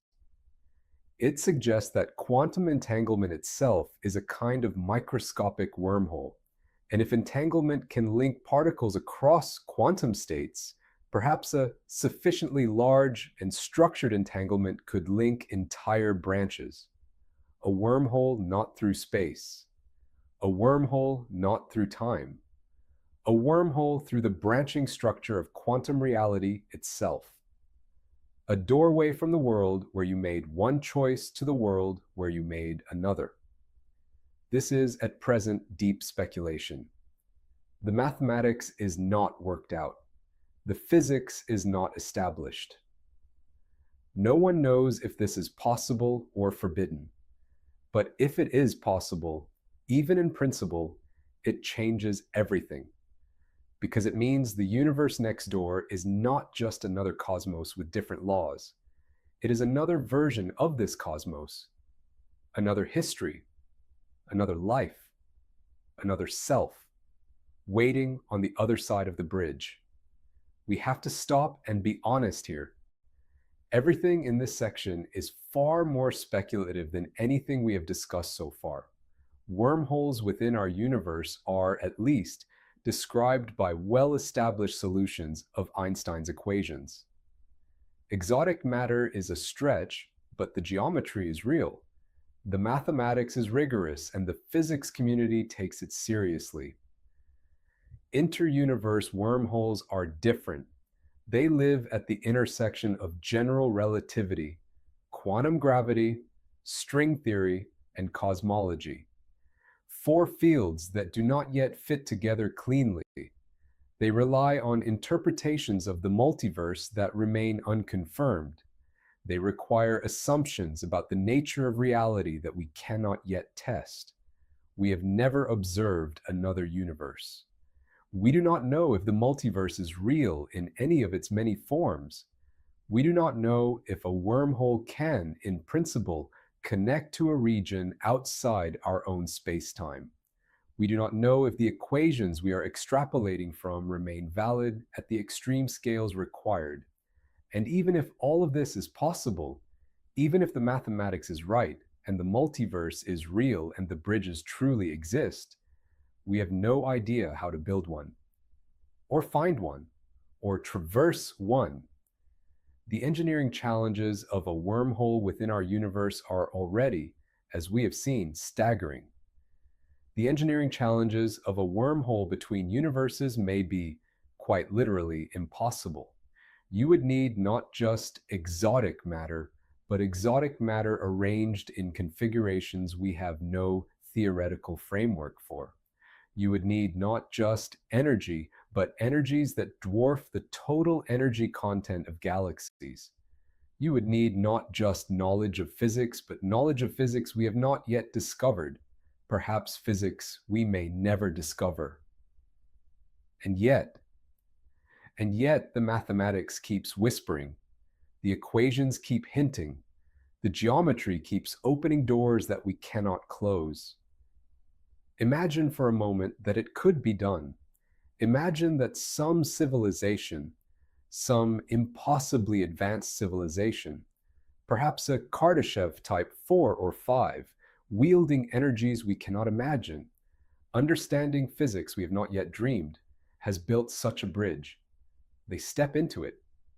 They travel through the throat, through the higher dimensional bulk, through the geometry that connects one universe to another. They emerge. Where? What do they see? Perhaps they see a sky with no stars. A universe whose fundamental constants prevented stellar formation. A cold, dark cosmos of drifting hydrogen and silence. Perhaps they see a sky ablaze with light. A universe where the strong force is stronger, where matter clumps more efficiently, where stars are 10 times brighter and galaxies 10 times denser, and every night is bright as day. Perhaps they see nothing at all. A universe with dimensions arranged differently, in which their eyes cannot form images, in which their bodies cannot hold together, in which the very concept of seeing does not apply. Perhaps they see themselves. A universe almost identical to their own, containing almost identical people, living almost identical lives, but with some small detail changed. A word spoken differently, a decision made differently, a history that diverged from theirs at some quiet moment centuries ago and has been drifting apart ever since. Perhaps they see the ruins of a civilization that once did what they are doing now. A universe whose builders came through their own bridge long ago and left only monuments behind. Perhaps they see gods. Perhaps they see nothing they can name. We cannot know. We cannot even begin to know. Because the multiverse, if it exists, is not one thing. It is not a single other place waiting to be visited. It is an infinity of places, each one different, each one governed by its own laws, its own histories, its own possibilities. A bridge between universes is not a bridge to somewhere. It is a bridge to anywhere. And that anywhere may be more alien, more incomprehensible, more magnificent, and more terrifying than anything the human mind has ever imagined. There is a question that hovers over all of this. If wormholes between universes exist, if bridges between cosmoses are possible, then why haven't any been found? Why hasn't anyone come through? The universe is, by our best estimates, 13.8 billion years old. If even one civilization in even one neighboring cosmos figured out how to open such a bridge, they had unimaginable stretches of time to send something through. A probe, a message, a visitor, a colony. And yet, as far as we can tell, nothing has come.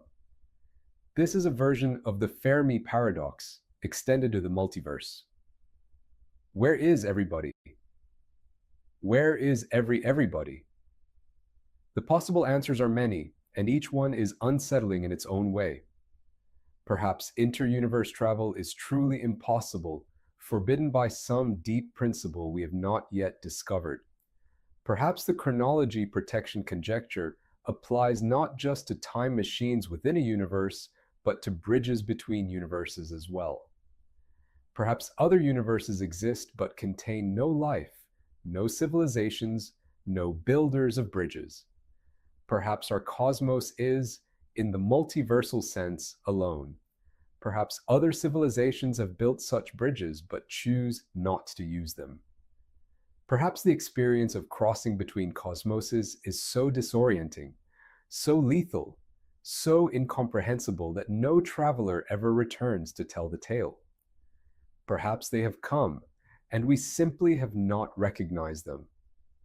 Perhaps every unexplained phenomenon in cosmology, dark matter, dark energy, the fine-tuning of the constants, the strange anomalies at the edge of the observable universe, is, in some sense, the fingerprint of visitors from elsewhere.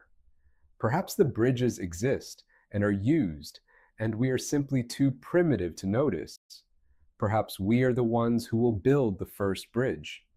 Perhaps our descendants, 1,000,000 or 1,000,000,000 years from now, will be the ones to reach through the void and knock on the door of a neighboring cosmos and be the first sentient beings in the history of any universe to make such contact.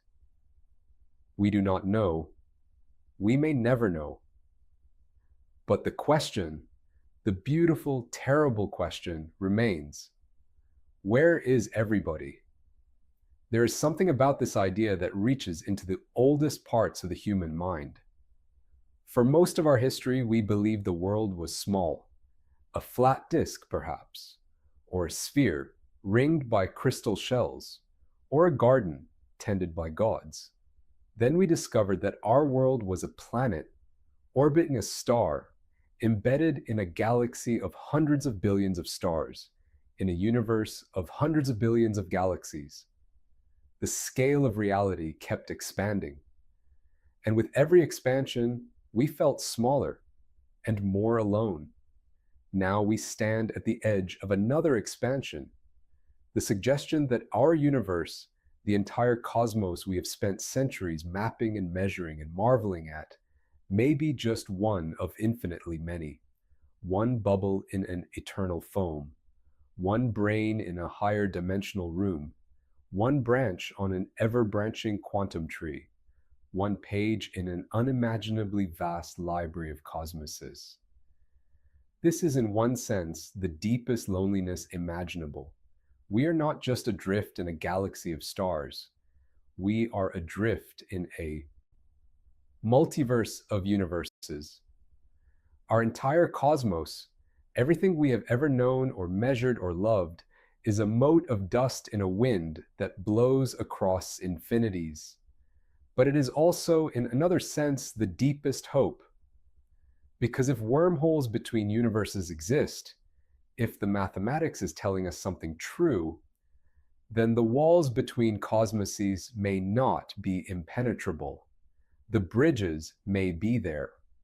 Somewhere, threaded through the higher dimensions, embedded in the geometry of reality itself, the tunnels may already exist, and a civilization patient enough, brilliant enough, hungry enough to find them, may one day step through, not just to another star, not just to another galaxy, but to another universe, to another reality, to another version of everything. We stand right now at a peculiar moment in the history of our species. We have discovered that the universe is far larger than we imagined. We have discovered that it may be far stranger than we imagined.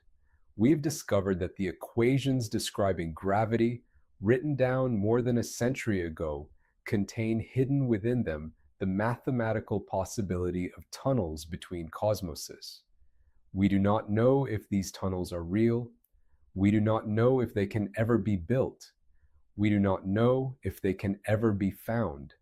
We do not know if the multiverse itself is real, or if it is a beautiful mathematical fiction that our theories produce as a byproduct of their own logic.